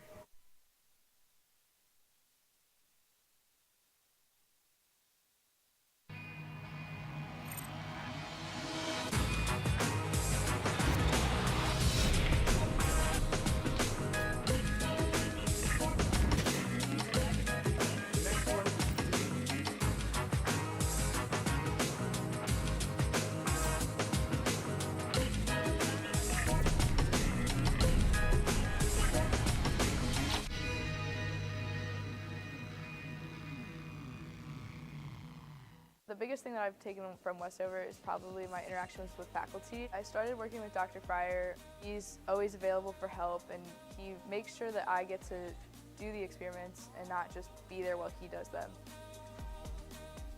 I didn't want to limit myself when I came here to just taking the prereqs for med school. I wanted to get a full, well-rounded education, and I definitely found that in the Westover program. It's given me the opportunity to keep playing soccer at a competitive level, but also it's given me the ability to be a student and to pursue other activities such as EMS.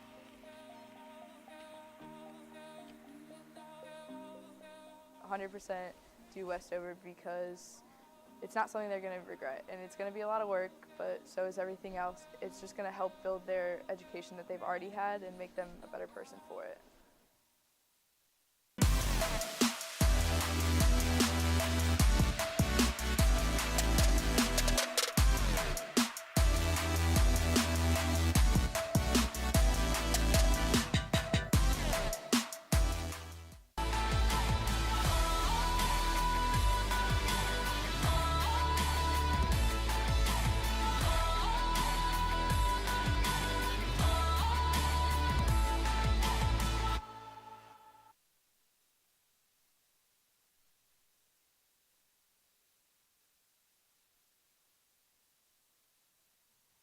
Hunter Sturgeon answers the call out of the Eastern Mennonite bullpen.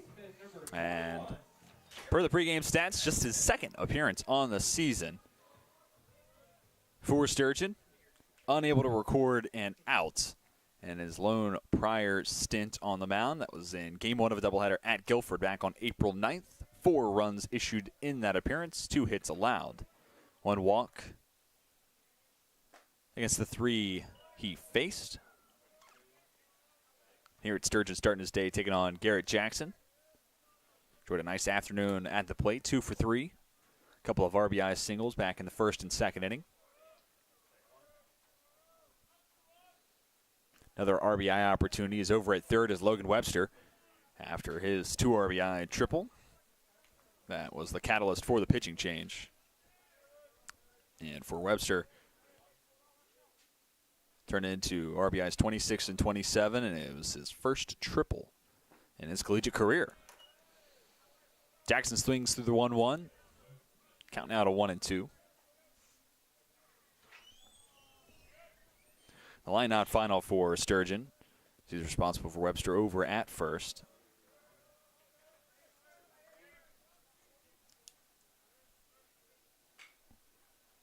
Jackson stumbles coming out of the box. Good news is it's a foul ball, so we'll see yet another 1-2. And look at that. Beautiful day at the park. Perfect day to bring out your 4-legged friends, and I believe that was Doug Pond, father of Brandon Pond. Obviously not going to see him the rest of this postseason, but you can see the Ponds in attendance, able to make their way onto Fox Field. Lynchburg begins in their journey to try to go back-to-back, just like the men's lacrosse team completed with a win against Hampton City in the championship game. Went final not too long ago. Jackson goes down swinging. First strikeout for Sturgeon this season. And now he'll see Avery Neves. Webster still on at third, only 1 out this inning. Neves gone 1 for 2, 3 RBIs. Big cut. Comes up empty. 0-1 count to start.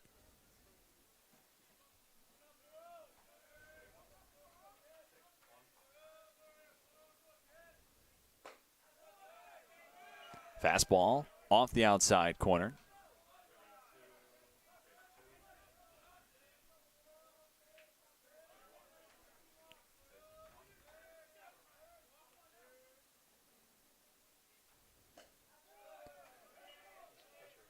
Slider misses away. Count now 2-1.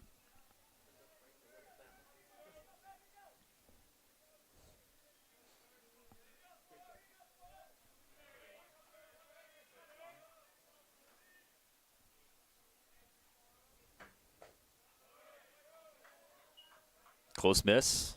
Hitter's count now 3 balls and a strike as the sun starts to make its presence felt a little bit more. Clouds start to part. Still a little bit of a colder May Sunday afternoon, right around 52 degrees at the time of first pitch. 3-1 is low and away. 5-pitch walk issued to Neves. That puts runners to the corners for Alvenos. First walk issued by Sturgeon. 5th overall issued by the Royals pitching staff.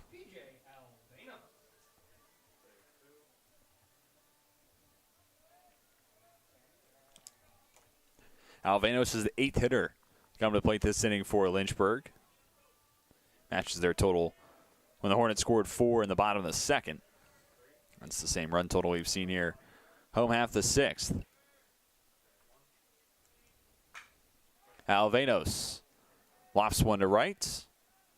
Ranging towards the track. The catch is made by Jones. Webster will score with ease, and Lynchburg extends the lead to 12-0. Second sack fly we've seen from the Lynchburg offense today. All told, 27th this season. And for those who didn't hear me say it earlier, those 27 sacrifice flies, good for first in the conference. Second RBI today for Alvenos. Collins becomes the 9th hitter this inning for the Hornets.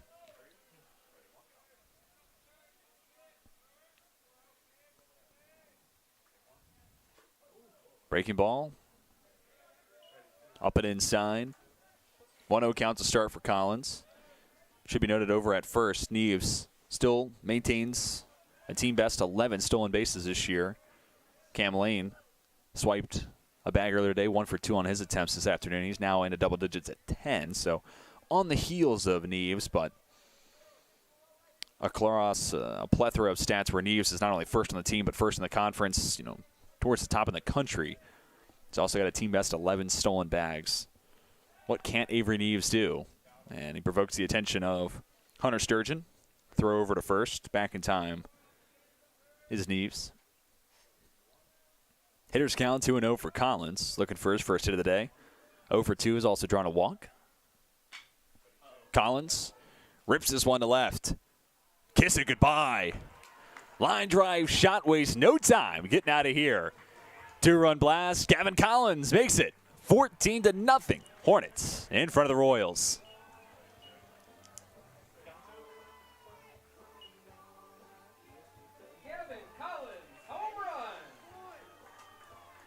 Long ball number 5 of the season for Collins. His RBI count reaches 43. And like we talked about with Neves at the close of the regular season and how that's carried in the postseason, those points can be echoed for Collins as well.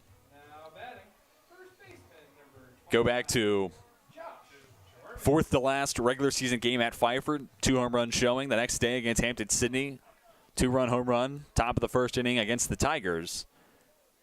No extra base hits against Bridgewater, and in actuality, 0 for 8 between those 2 games for Collins. So a little bit of a stumble before we got into the postseason, and Collins has his first hit in style for the playoffs.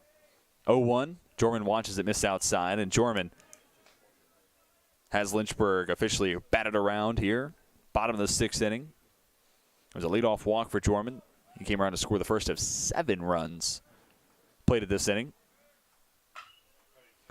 Jorman, loud contact out to right. With a leap, Jordan Jones there to make the grab for out number 3. 10 come to the dish, 7 come across. Lynchburg doubles their lead and now are ahead 14-0. The cherry on top, a 2-run shot from Gavin Collins to bring us to the 14-0 score. We'll step aside and come back. Top of the 7th inning, Lynchburg in the driver's seat against Eastern Mennonite.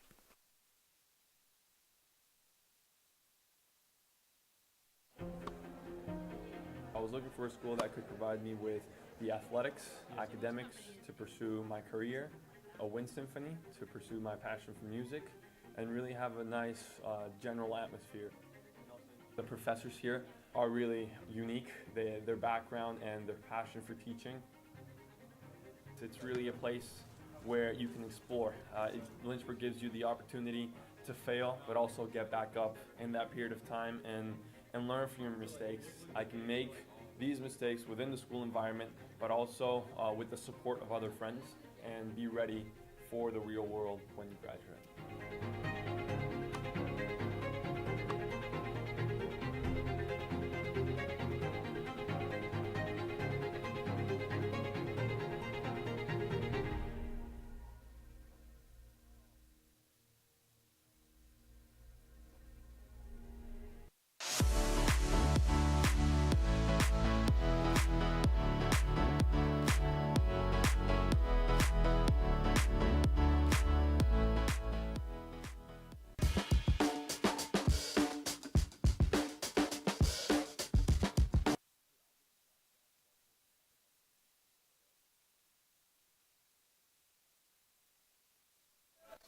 Gavin Collins back out at short, fresh off the 2-run home run, his 5th long ball of the season. And we bring you back to the top of the 7th. Lynchburg up by 2 touchdowns. Leading things off, a missile coming off the bat and sneaking into left field, coming from Jalen Lee, his 2nd hit of the day. He's now 2 for 3. He leads off the 7th inning on a strong note for the Royals. 3rd hit of the game for Eastern Mennonite as a team. 1 on for Brent Lindsay, 0 for 2 with a pair of groundouts. It was a 6-3 put out in the 1st, then a 5-4-3 double play in the 4th.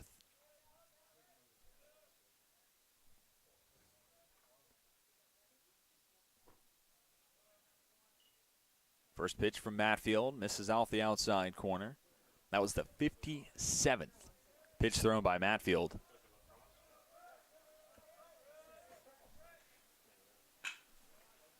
Sent to second, Alvanos tosses it to Collins. The throw to first in time. Second time, Lindsay has hit into a double play this afternoon. 4-6-3 variety this time around. And just like last time, Lindsay hit into a double play for the first 2 outs of an inning. And it clears the base paths with Ryan Tricario back to the plate. Catcher number 10, Ray Tricario.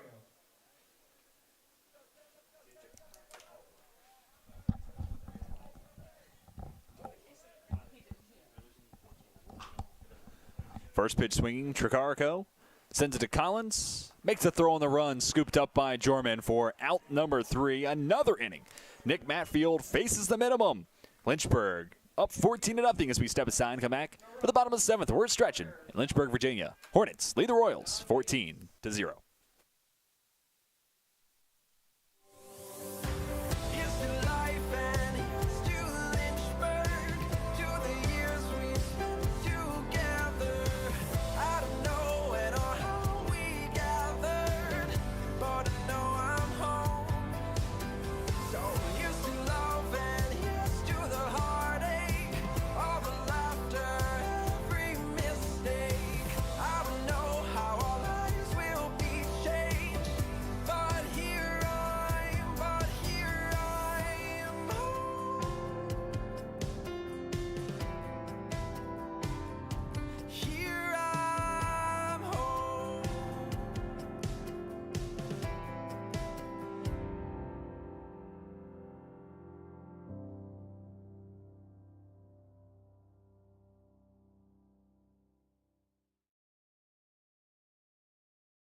Look what you're missing.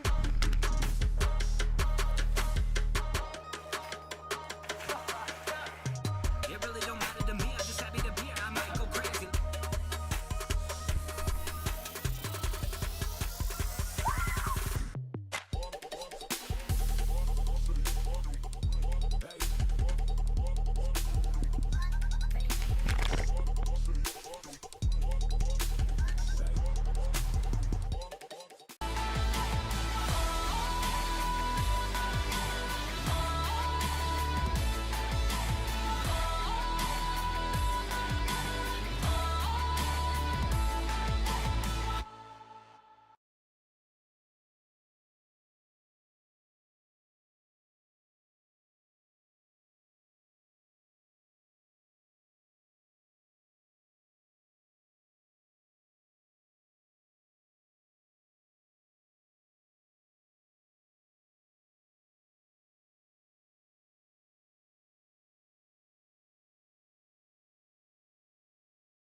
Three balls and a strike for O'Donovan. Lofts this one in the air, out of play, left field side. It was a double last time we saw O'Donovan at the plate, a part of a huge 7-run bottom of the 6th put together by Lynchburg. He was the second of those 7 runs to come around.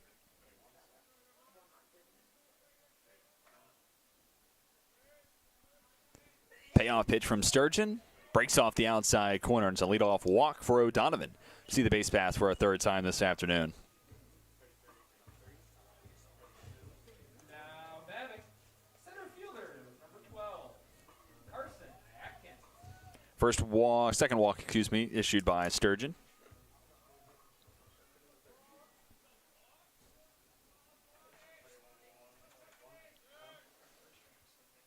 Runner on, no outs. First pitch to Atkins, clips the outside corner. A 1 count to start. Atkins enjoyed a nice day at the plate as well. A couple of singles, including a 2 RBI base knock last inning. Same pitch, same spot, same result. Sturgeon ahead, 0-2.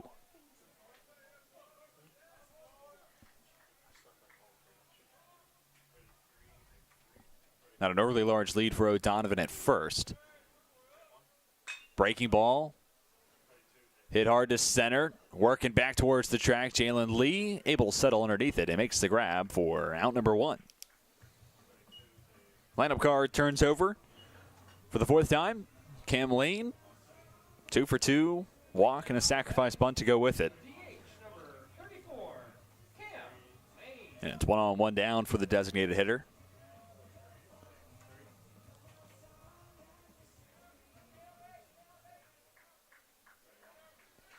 Sturgeon looking to keep it a 14-0 difference. Just his 2nd appearance this year. Also on the roster as an outfielder. And, of course, this is where it gets kind of complicated, where if you're Eastern Mennonite fan, head coach Adam Posey, how do you handle the bullpen in this series? You know, obviously it can be a risky move, bringing out a guy with only 1 other appearance this year. But that said, Sturgeon been solid and down by 14. Only 2 more opportunities at the plate. The focus certainly shifts to tomorrow's Game 2 to keep your season alive. And if you're able to succeed, get the win in Game 2, then Game 3, a winner-go-home setting.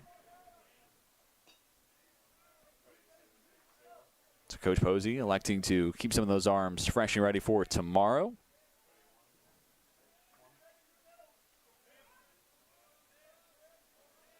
Sturgeon a pitch away from the 2nd out to the frame. Instead, misses up and outside with a fastball. Moves the count to 2-2.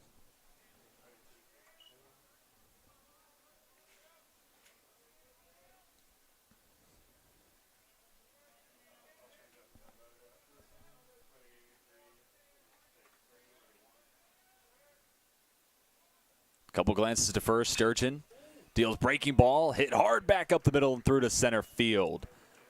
Lane now 3 for 3, been productive all 5 times he's come to the plate. The breaking ball nearly hit Sturgeon on its way back through up the middle. Good to see he was able to miss the reliever. But now 2 runners on, just 1 out. O'Donovan the lead man at 2nd, Lane behind him at 1st, and Sturgeon looking to put 0 next to the Lynchburg line. Ground ball here would do wonders. That or a strikeout. Moves Sturgeon in the right direction. Lynchburg went scoreless between innings 3, 4, and 5 after scoring 7 in their first 2 chances to the plate. And then the offense seemingly came all at once. 10 to the plate in the 6th, 7 come around to score. Webster, a part of that. The 2 RBI triple last inning here. Lofts one to right center. The catch is made by Lee. Tagging, advancing to 3rd is O'Donovan on the fly out to center. So now runners at the corners, 2 down for Garrett Jackson.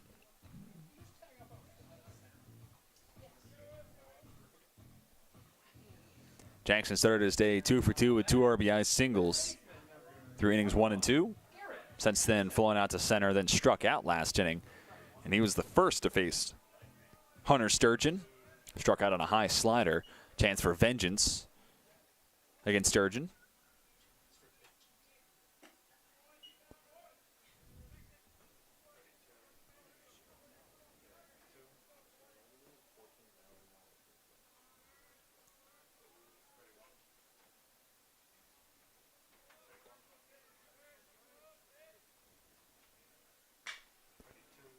(1-0) fastball sent to center field.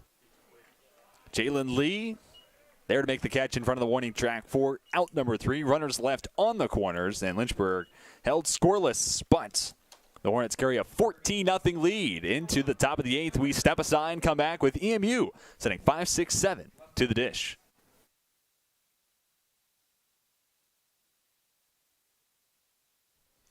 When you come to the University of Lynchburg to earn a master's degree in athletic training, you'll spend time in the classroom, but you'll also spend a lot of time in our top-notch facilities, learning from athletic trainers and working closely with our student athletes. In the Graduate Cadaver Lab, you'll learn about the human body in the best way possible by actually studying the human body. This will provide a foundation to make you a much better athletic trainer. In the Athletic Training Laboratory, you'll get hands-on experience, practicing your skills, applying concepts from the classroom, and working with faculty on research projects. It's also where our hydrotherapy facilities are.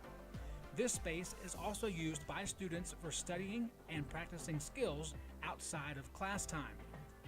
In the Sports Medicine Clinic and Turner Gymnasium, you'll work with student athletes from more than 20 NCAA Division III sports teams, helping get them back to practice and into the game as soon as possible. As an athletic training student, you're a big part of the success of our sports teams and the success of the local athletic teams. We see this relationship as a win-win situation. You learn, and that helps us win.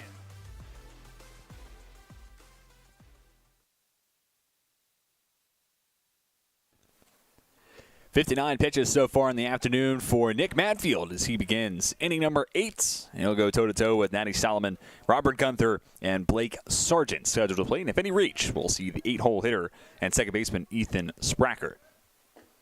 Matfield misses low and inside on pitch number 60. No, not a typo. Just 2 strikeouts to where we are now. And EMU, give them credit to sticking to their approach. They've tried to be active at the plate early in the count. Sometimes that works to your advantage, and not enough hits quick, and you keep the offense rolling. And sometimes you hit into a lot of quick outs, and that has been more of the latter rather than the former this afternoon for the Royals. There is some activity in the pen. You see Travis Shoemate starting to throw. And it's 14-0 right now. May see Lynchburg elect to contain the lemur, Grayson Thurman, at least for tomorrow's action.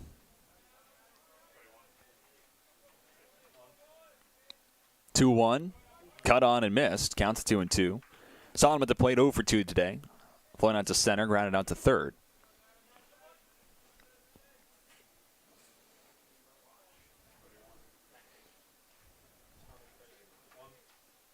Two-two. Slider. Fought the other way. Good piece of hitting there for Solomon. That's a tough pitch to make contact with. He does just that. Let's see another pitch.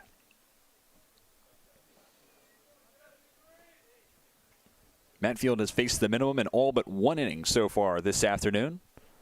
Going to keep that trend alive. Comes inside with the 2-2. Sent to shallow left. And over the shoulder, Gavin Collins. My word, have a day defensively. Saw him make the ridiculous ranging play for the final out. To the top of the 6th inning. And here's shades of Willie Mays on your screen once again. Say hey, Gavin Collins. Solomon down for out number 1. And Gunther to the plate, 0 for 2 as well. Takes the first offering on the outside corner. And as good as Matfield has been, talked about it, just 2 strikeouts. On the back of how good Matfield's been is how stellar Lynchburg has been defensively. No errors to this point. And a lot of it is pitching to soft contact, like we've seen a handful of flyouts to center, which are deposited directly to Carson Atkins. And P.J. Alvanos and Gavin Collins at the middle have had their fair share of lazy ground balls, but we've also seen Collins work as far to his left as possible. We see him make a play like he just did a moment ago. All that to say, Matfield's been stellar.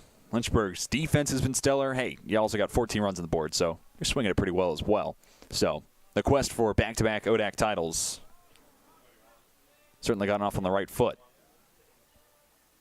1-2, sent to Alvanos on a hop. Throw to first, in time for out number 2.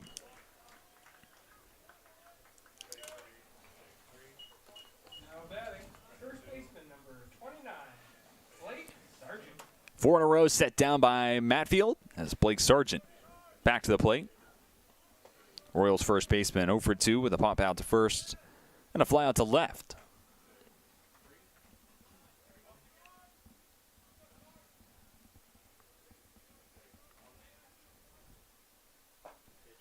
First pitch breaking ball. Rule ball 1.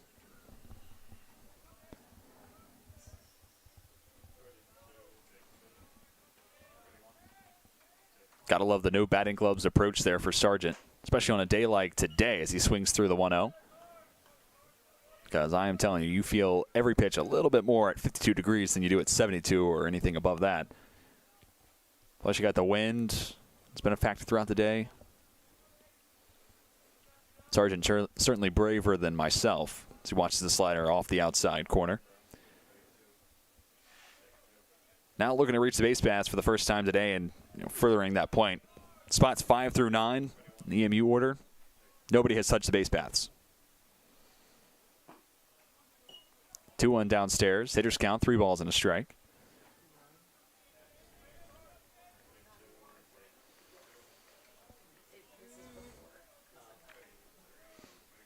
Get a look at the Lynchburg dugout. All smiles. The third base size, the 3-1 powered pass Sargent to make it a full count. Matfield again. We're going to continue the trend of facing the minimum in all but the second inning.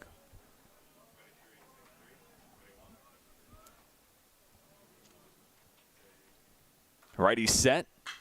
Fastball. Hit hard but foul. Up the left field line.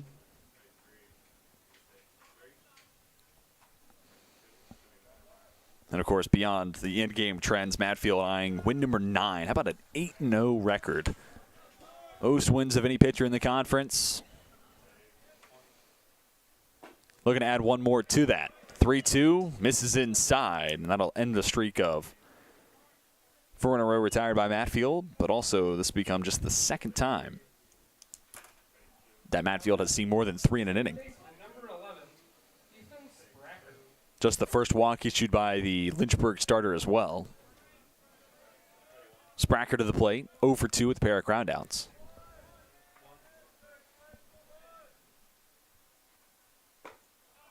Two-seamer off the outside corner.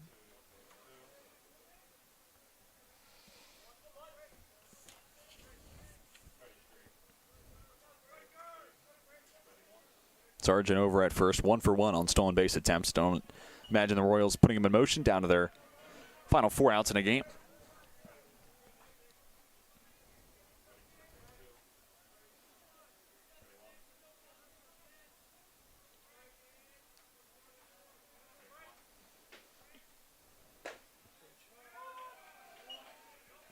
Finds the inside corner to make it 2 balls and a strike.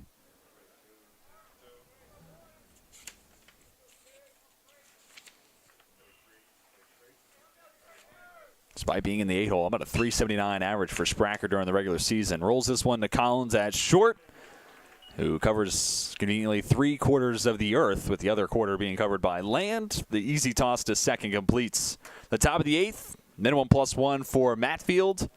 And he continues to put zeros next to the EMU line. We step aside and come back. Home after the 8th. Hornets lead the Royals 14-0. Hi, Mara Willis. How are you? Pretty good.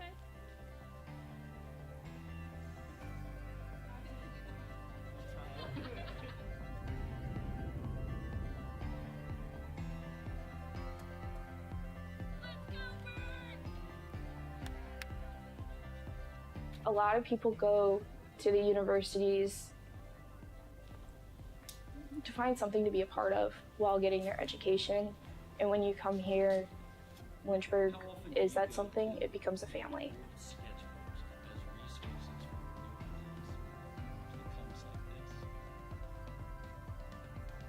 It doesn't matter how long ago you had your professor, they still remember you and they remember all of the hard work that you put in. They're always there for you, and they always want to do the best that they can to help you succeed. Here, you learn how to love one another regardless of what's going on or what you believe. You leave here better than what you came in. It's what this school's really good at doing.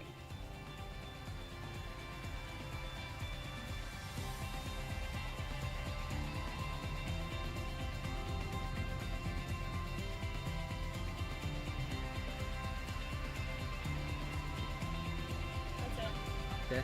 Okay. We're good. See you later.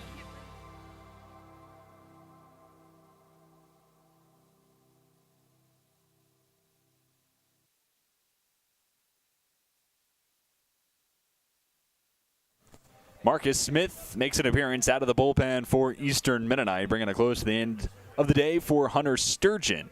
Smith, a freshman from Glen Allen, Virginia, went to Glen Allen High School. Gets to make his first collegiate postseason appearance. But even dating back to the regular season for Smith, an 11.57 ERA through 8 appearances, 7 innings tossed, 9 walks to 1 strikeout, and opponents hitting .259 against. So looking to even out some of those rockier numbers, specifically the walk to strikeout ratio. In those handful of appearances, the last one he made during the regular season was 1 earned run and a single inning against Mary Baldwin. A couple of walks issued in that stint as well. Then another inning tossed in Game 2 of a doubleheader at Randolph-Macon. Gave up 2 earned runs in that appearance. And then before that, 3 earned runs surrendered at Christopher Newport on April 3rd. So Smith looking to improve upon some of those numbers and potentially grab his first scoreless appearance of his college career. And that would indeed be the case. If a 0 put up on the board by Smith here, it'd be the first scoreless stint of his collegiate career. So a goal to aspire towards. And he'll start the home half of the 8th, taking on Avery Neves, then P.J. Alvanos, and Gavin Collins. Scheduled to plate this inning. If any reach, the next man up supposed to be Josh Dorman. Smith hits on the outside corner. First pitch fastball starts to count at 0-1. There was a walk last time up for Neves overall. Gone 1 for 2 today. Out in front of the two-seamer. Now trails the count 0-2.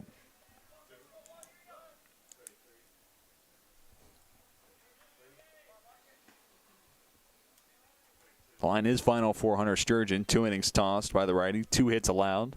2 earned runs, as well as 2 walks given up by Sturgeon. Oh, with a strikeout along the way. Neves, speaking of strikeouts, goes down via the strikeout. Strong start to the day for Marcus Smith, and it's the first out to the bottom of the 8th. Also want to give the final line for Gage Reddick. Couldn't give it earlier because there were runners on. 3 innings tossed, 5 hits allowed, 5 runs, all of which are earned. 1 walk, 2 strikeouts.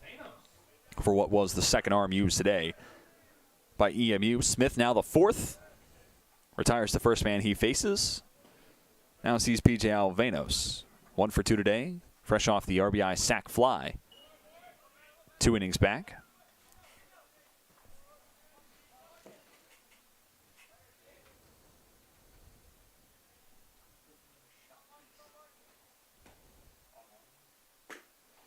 (1-0).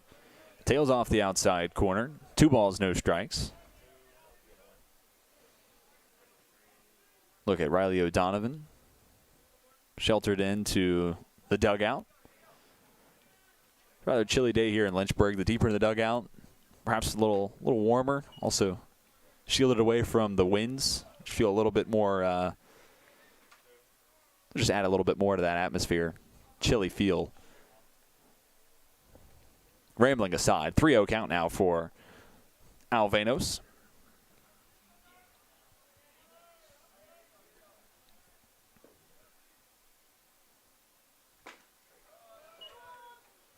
Fastball hits on the inside corner. 3 balls and a strike.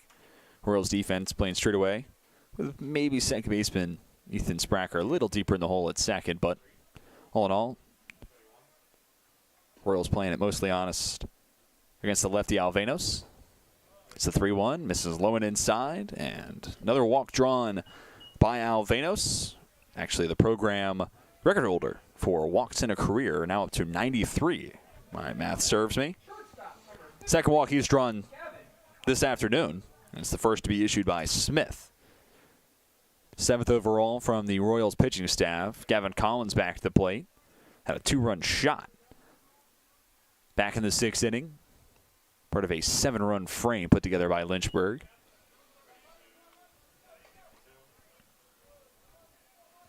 It was the 5th home run of the season for Collins.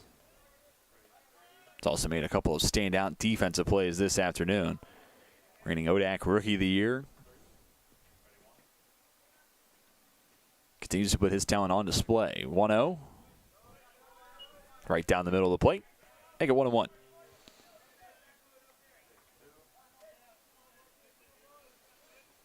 And it's now 5 RBIs, or excuse me, 5 home runs this year for Collins. He had 1 in the month of February. Everything else from April 27th to where we are today. Lined hard but foul from Collins.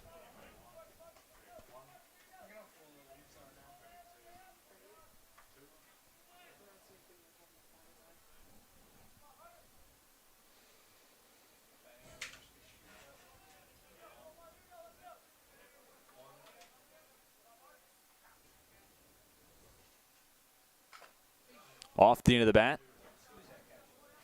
Collins gets just enough of it. Tips it in and out of the glove of Tricarico.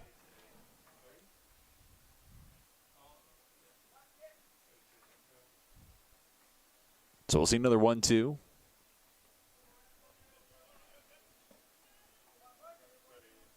Started the day for Smith. Strikeout, then a walk. Look at the stats. Those are what immediately jump out from my vantage point. 9 walks, 1 strikeout. Hey, he's already doubled up the strikeout total. Just comes down to, you know, especially early on in your career, talking about a freshman here in Smith, living consistently and confidently in the strike zone are just things that sometimes take time. And you look at Smith here in this inning. 2-seamer, plenty of life on it. Like the break on the breaking ball. Especially the slider is a nice compliment to the slider, goes in the other direction. The spin's similar enough. Definitely something here for EMU to kind of mold into one of their potential marquee arms in the future. And it also helps, obviously, with head coach Adam Posey, former pitcher, former pitching coach. That's the type of person you want to have working with a guy like Smith. 2-2, down below the knees. And more often than not, honestly, when you talk about young pitchers, it's not that they can't throw in the zone, it's more so they're not comfortable doing it. Especially, you go back to the high school ranks where your stuff was enough to just miss bats by itself. And then in 2-strike situations, you could basically throw it anywhere and guys would chase.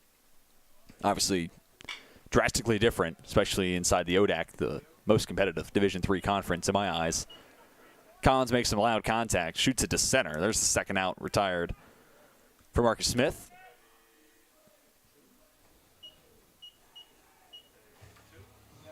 Now Smith will get to see Josh Jorman for a first time.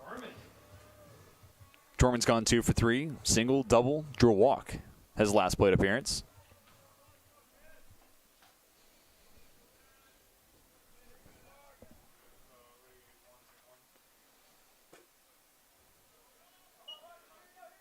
And for Jorman, it was actually 2 times to the plate back in the 6th. Leadoff man drew a walk, and then he became the final out to the inning, flying out to right.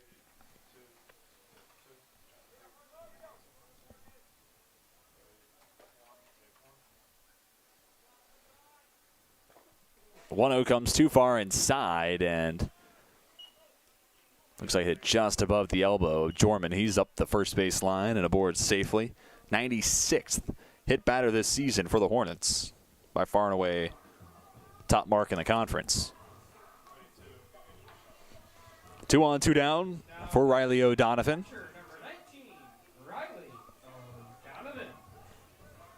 Fifth time to the plate for O'Donovan. He's 2 for 3, also drew a walk as last time up.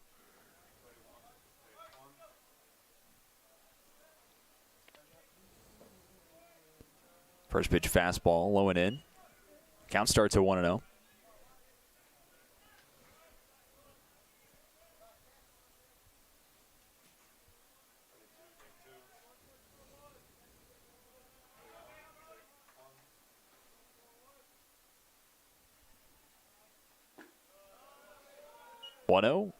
Crosses on the outside corner to even the count 1-1.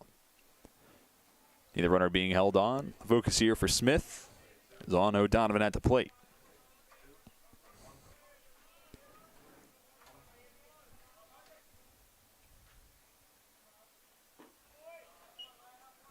Smith misses low. Nice job from Tricarico. Blocking it up, forces the runners to hold.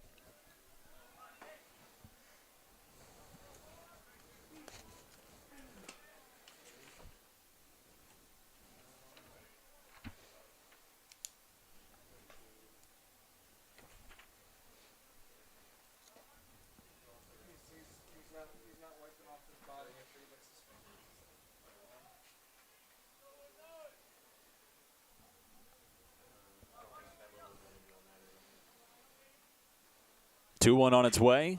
O'Donovan turns on it. Deep drive, left field, kiss it goodbye. Riley O'Donovan with an exclamation point to what has been a dominant day for the Hornets. 3-run shot makes it 17-0. Lynchburg way out in front in game one in the series against Eastern Mennonite. Long ball for O'Donovan. Home run number 4 of his season. The RBI total up to 27.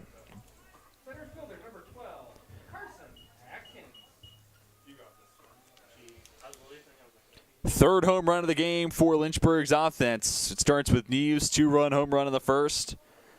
A 2-run shot then from Collins in the 6th. And O'Donovan gets in on the fun 3-run blast that I think might still be into orbit. I haven't seen it come down yet.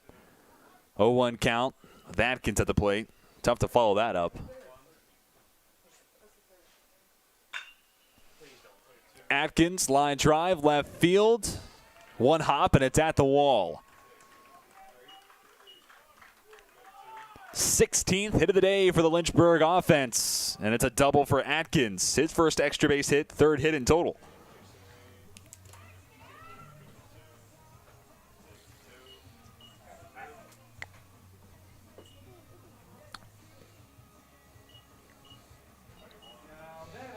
Smith still looking for that final out to this inning. You go back to that hit by a pitch against Jorman. Smith had just set down Collins with a fly out to center for out number 2, and it feels like he was able to curtail that into some momentum and make that back-to-back hitter set down as opposed to hitting Jorman. One, this inning would be done if he was able to retire Jorman, but the hit batter then leads into the 3-run home run from O'Donovan, the double from Atkins, and sets up an RBI spot for the top of the order in Cam Lane. So it feels like that hit batter this inning feels like a pretty significant linchpin. As Lane singles to left, rounding 3rd. Atkins will score with ease. Lynchburg now leads 18-0.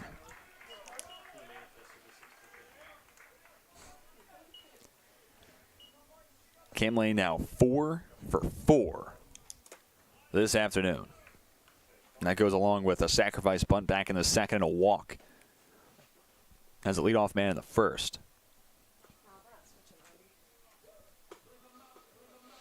Jump to the mound for Bailey Hall. Looking to settle down his freshman right-handed reliever who was about to get set for the 8th hitter he's seen this inning with Logan Webster scheduled to the plate next. And I think that conversation, quick, simple one. Attention turns to those at the plate. Lane may be on at first, and he may try to move up, but that's just background noise. Focus on setting down Webster. Let's get our offense to the plate in the top of the 9th.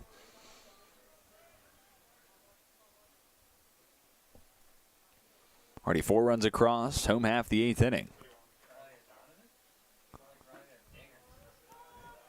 First pitch to Webster crosses by at the knees.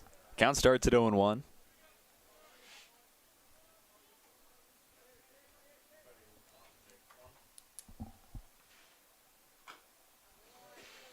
Chopped foul behind the dish.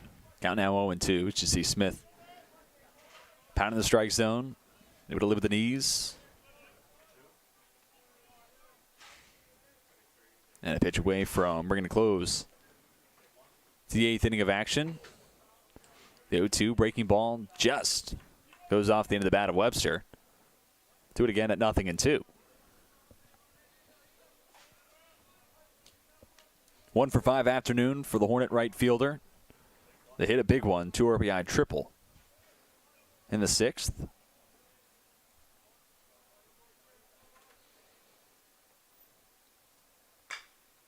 Fastball driven the other way.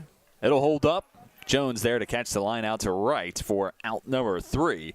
Runner left on as 8 come to the plate and 4 come across. Lynchburg push their lead up to 18-0. We'll step aside and come back with a pitching change. Hornets send out Tommy Preston to the bump. When we come back, we'll show you the top of the ninth. Royals down to their final 3 outs.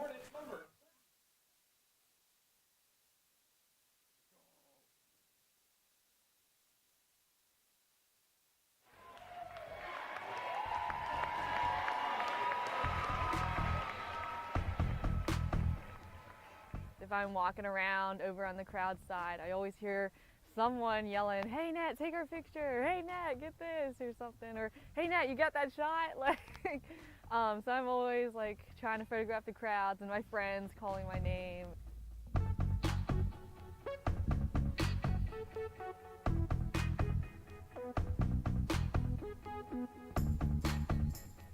I think sports at Lynchburg unifies us as a whole. No matter what background we come from, what differences we have, and what experience we've experienced through our lives, it brings us all together and we have one goal, which is to win. As a photographer, I definitely get to capture the emotion and the feel and the atmosphere of what's going on during the games and what's happening in the crowd and with the fans.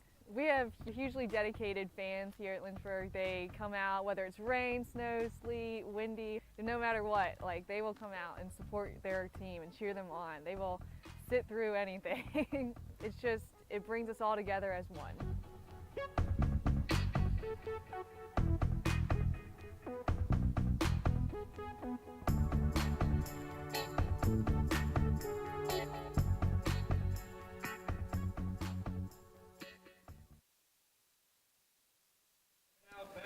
Tommy Preston takes over on the mound for Lynchburg, so we won't see Nick Matfield go for the complete game. His pitch count was in a healthy spot to try to do that, but instead Preston comes out of the mound, or comes out of the pen to take the mound, and we also have a change behind the plate as Holden Fiedler, now the catcher for the Hornets. But with those changes out of the way, Preston starts his afternoon taking on Logan Mason. Then it'll be Jordan Jones, Jalen Lee scheduled to the plate. Mason at the plate, down in the count 0-1, also 0 for 2. Swinging it today, the fly out and a strikeout. Preston goes two-seamer, evades the bat of Mason, and now leads 0-2.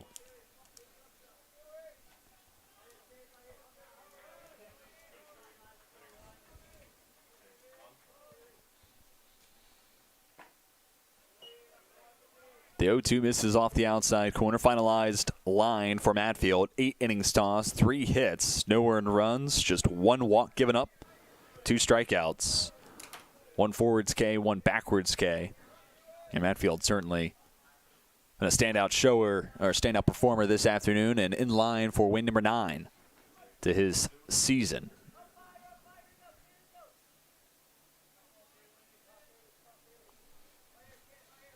But Tommy Preston tasked with getting the final 3 outs to game 1. The 1-2, letter high. Popped up, it's going to stay in the infield. Collins calls for it. Just behind the bag, he'll make the grab for out number 1.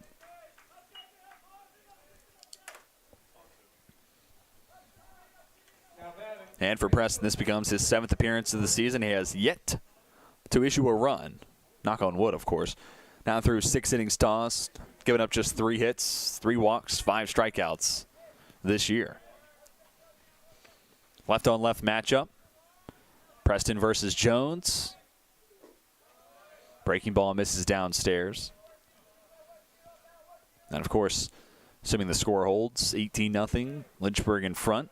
Sets up Game 2 tomorrow at noon. Winner-go-home setting for Eastern Mennonite, which, if the Royals were to win Game 2, we would have the if-needed Game 3 come into effect starting 30 minutes after the conclusion of Game 1.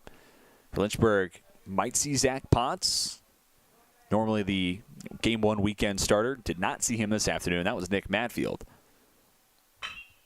Jones turns on it. Sends it to first. Picked up by Jorman. Tosses to first. Preston a step away from being able to cover it. Ruled an infield single for Jordan Jones. His first hit of the series. Now batting, center fielder number 24. Show you it again. It was certainly close. Jorman down to a knee, little in between, and Preston on a second look. We'll let you decide at home. I don't get paid to make that decision, so I won't. 1-on-1 down for Jalen Lee.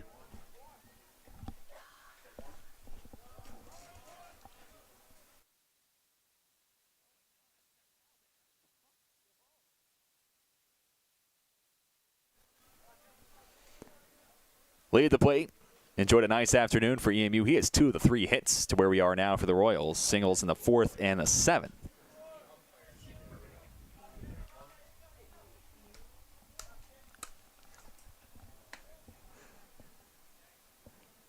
Jones does adventure far off the first base bag. In between swing, appeal up the first base line. They'll say that Lee able to check his swing.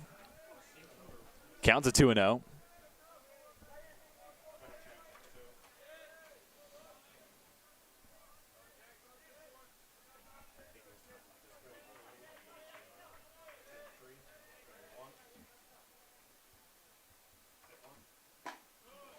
Pitch on the outer half, cut on and missed. 2 balls and a strike now for Lee.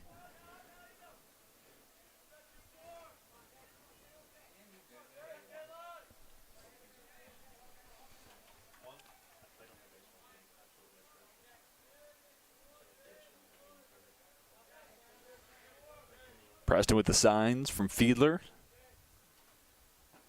Another fastball. Once again, cut on and missed.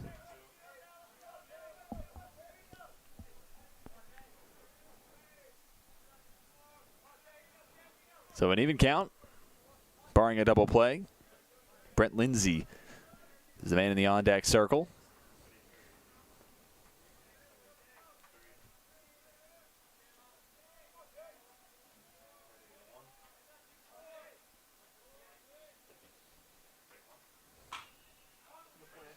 Slice the other way. It'll get down just in front of Jorman. We saw give great hustle on a near spectacular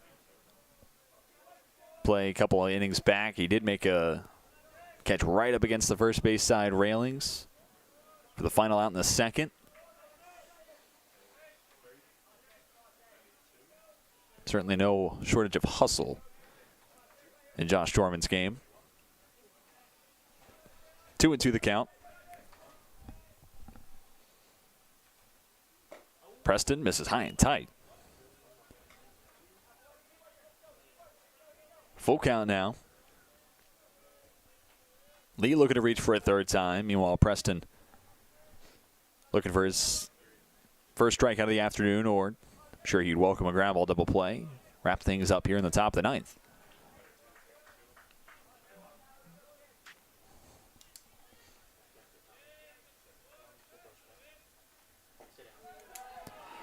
Backdoor breaking ball on a payoff pitch. Preston executes perfectly. Could not have put that pitch in a better spot.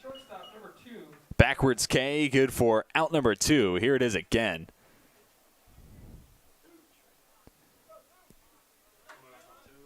Lee didn't like it. Preston loved it.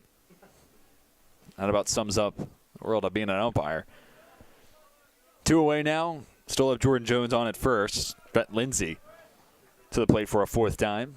Hit into 2 inning-ending double plays, or not inning-ending, but did hit into 2 double plays. Grounded out back in the 1st as well. So still looking to reach the base paths for the first time this afternoon.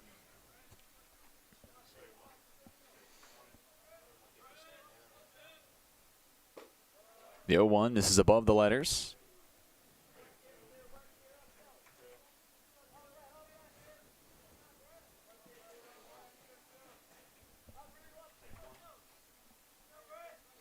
Even count.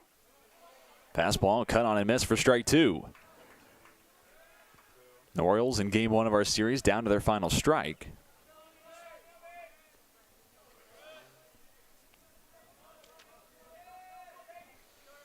Jones no longer held on over at first. The 1-2 down the dirt, blocked up by Fiedler. 2's across the scoreboard. Number 2 at the plate. 2-2 count and 2 down.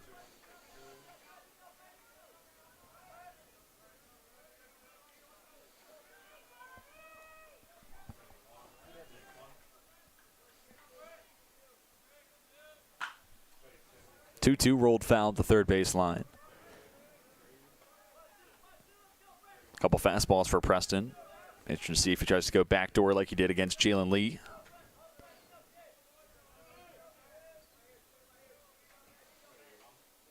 Senior from Powhatan, Virginia, has the signs.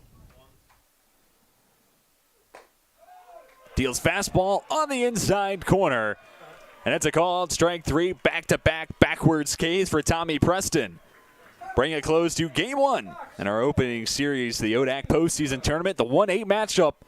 Lynchburg takes game 1, elevates to 33-8 on the season, 17-4 in conference action.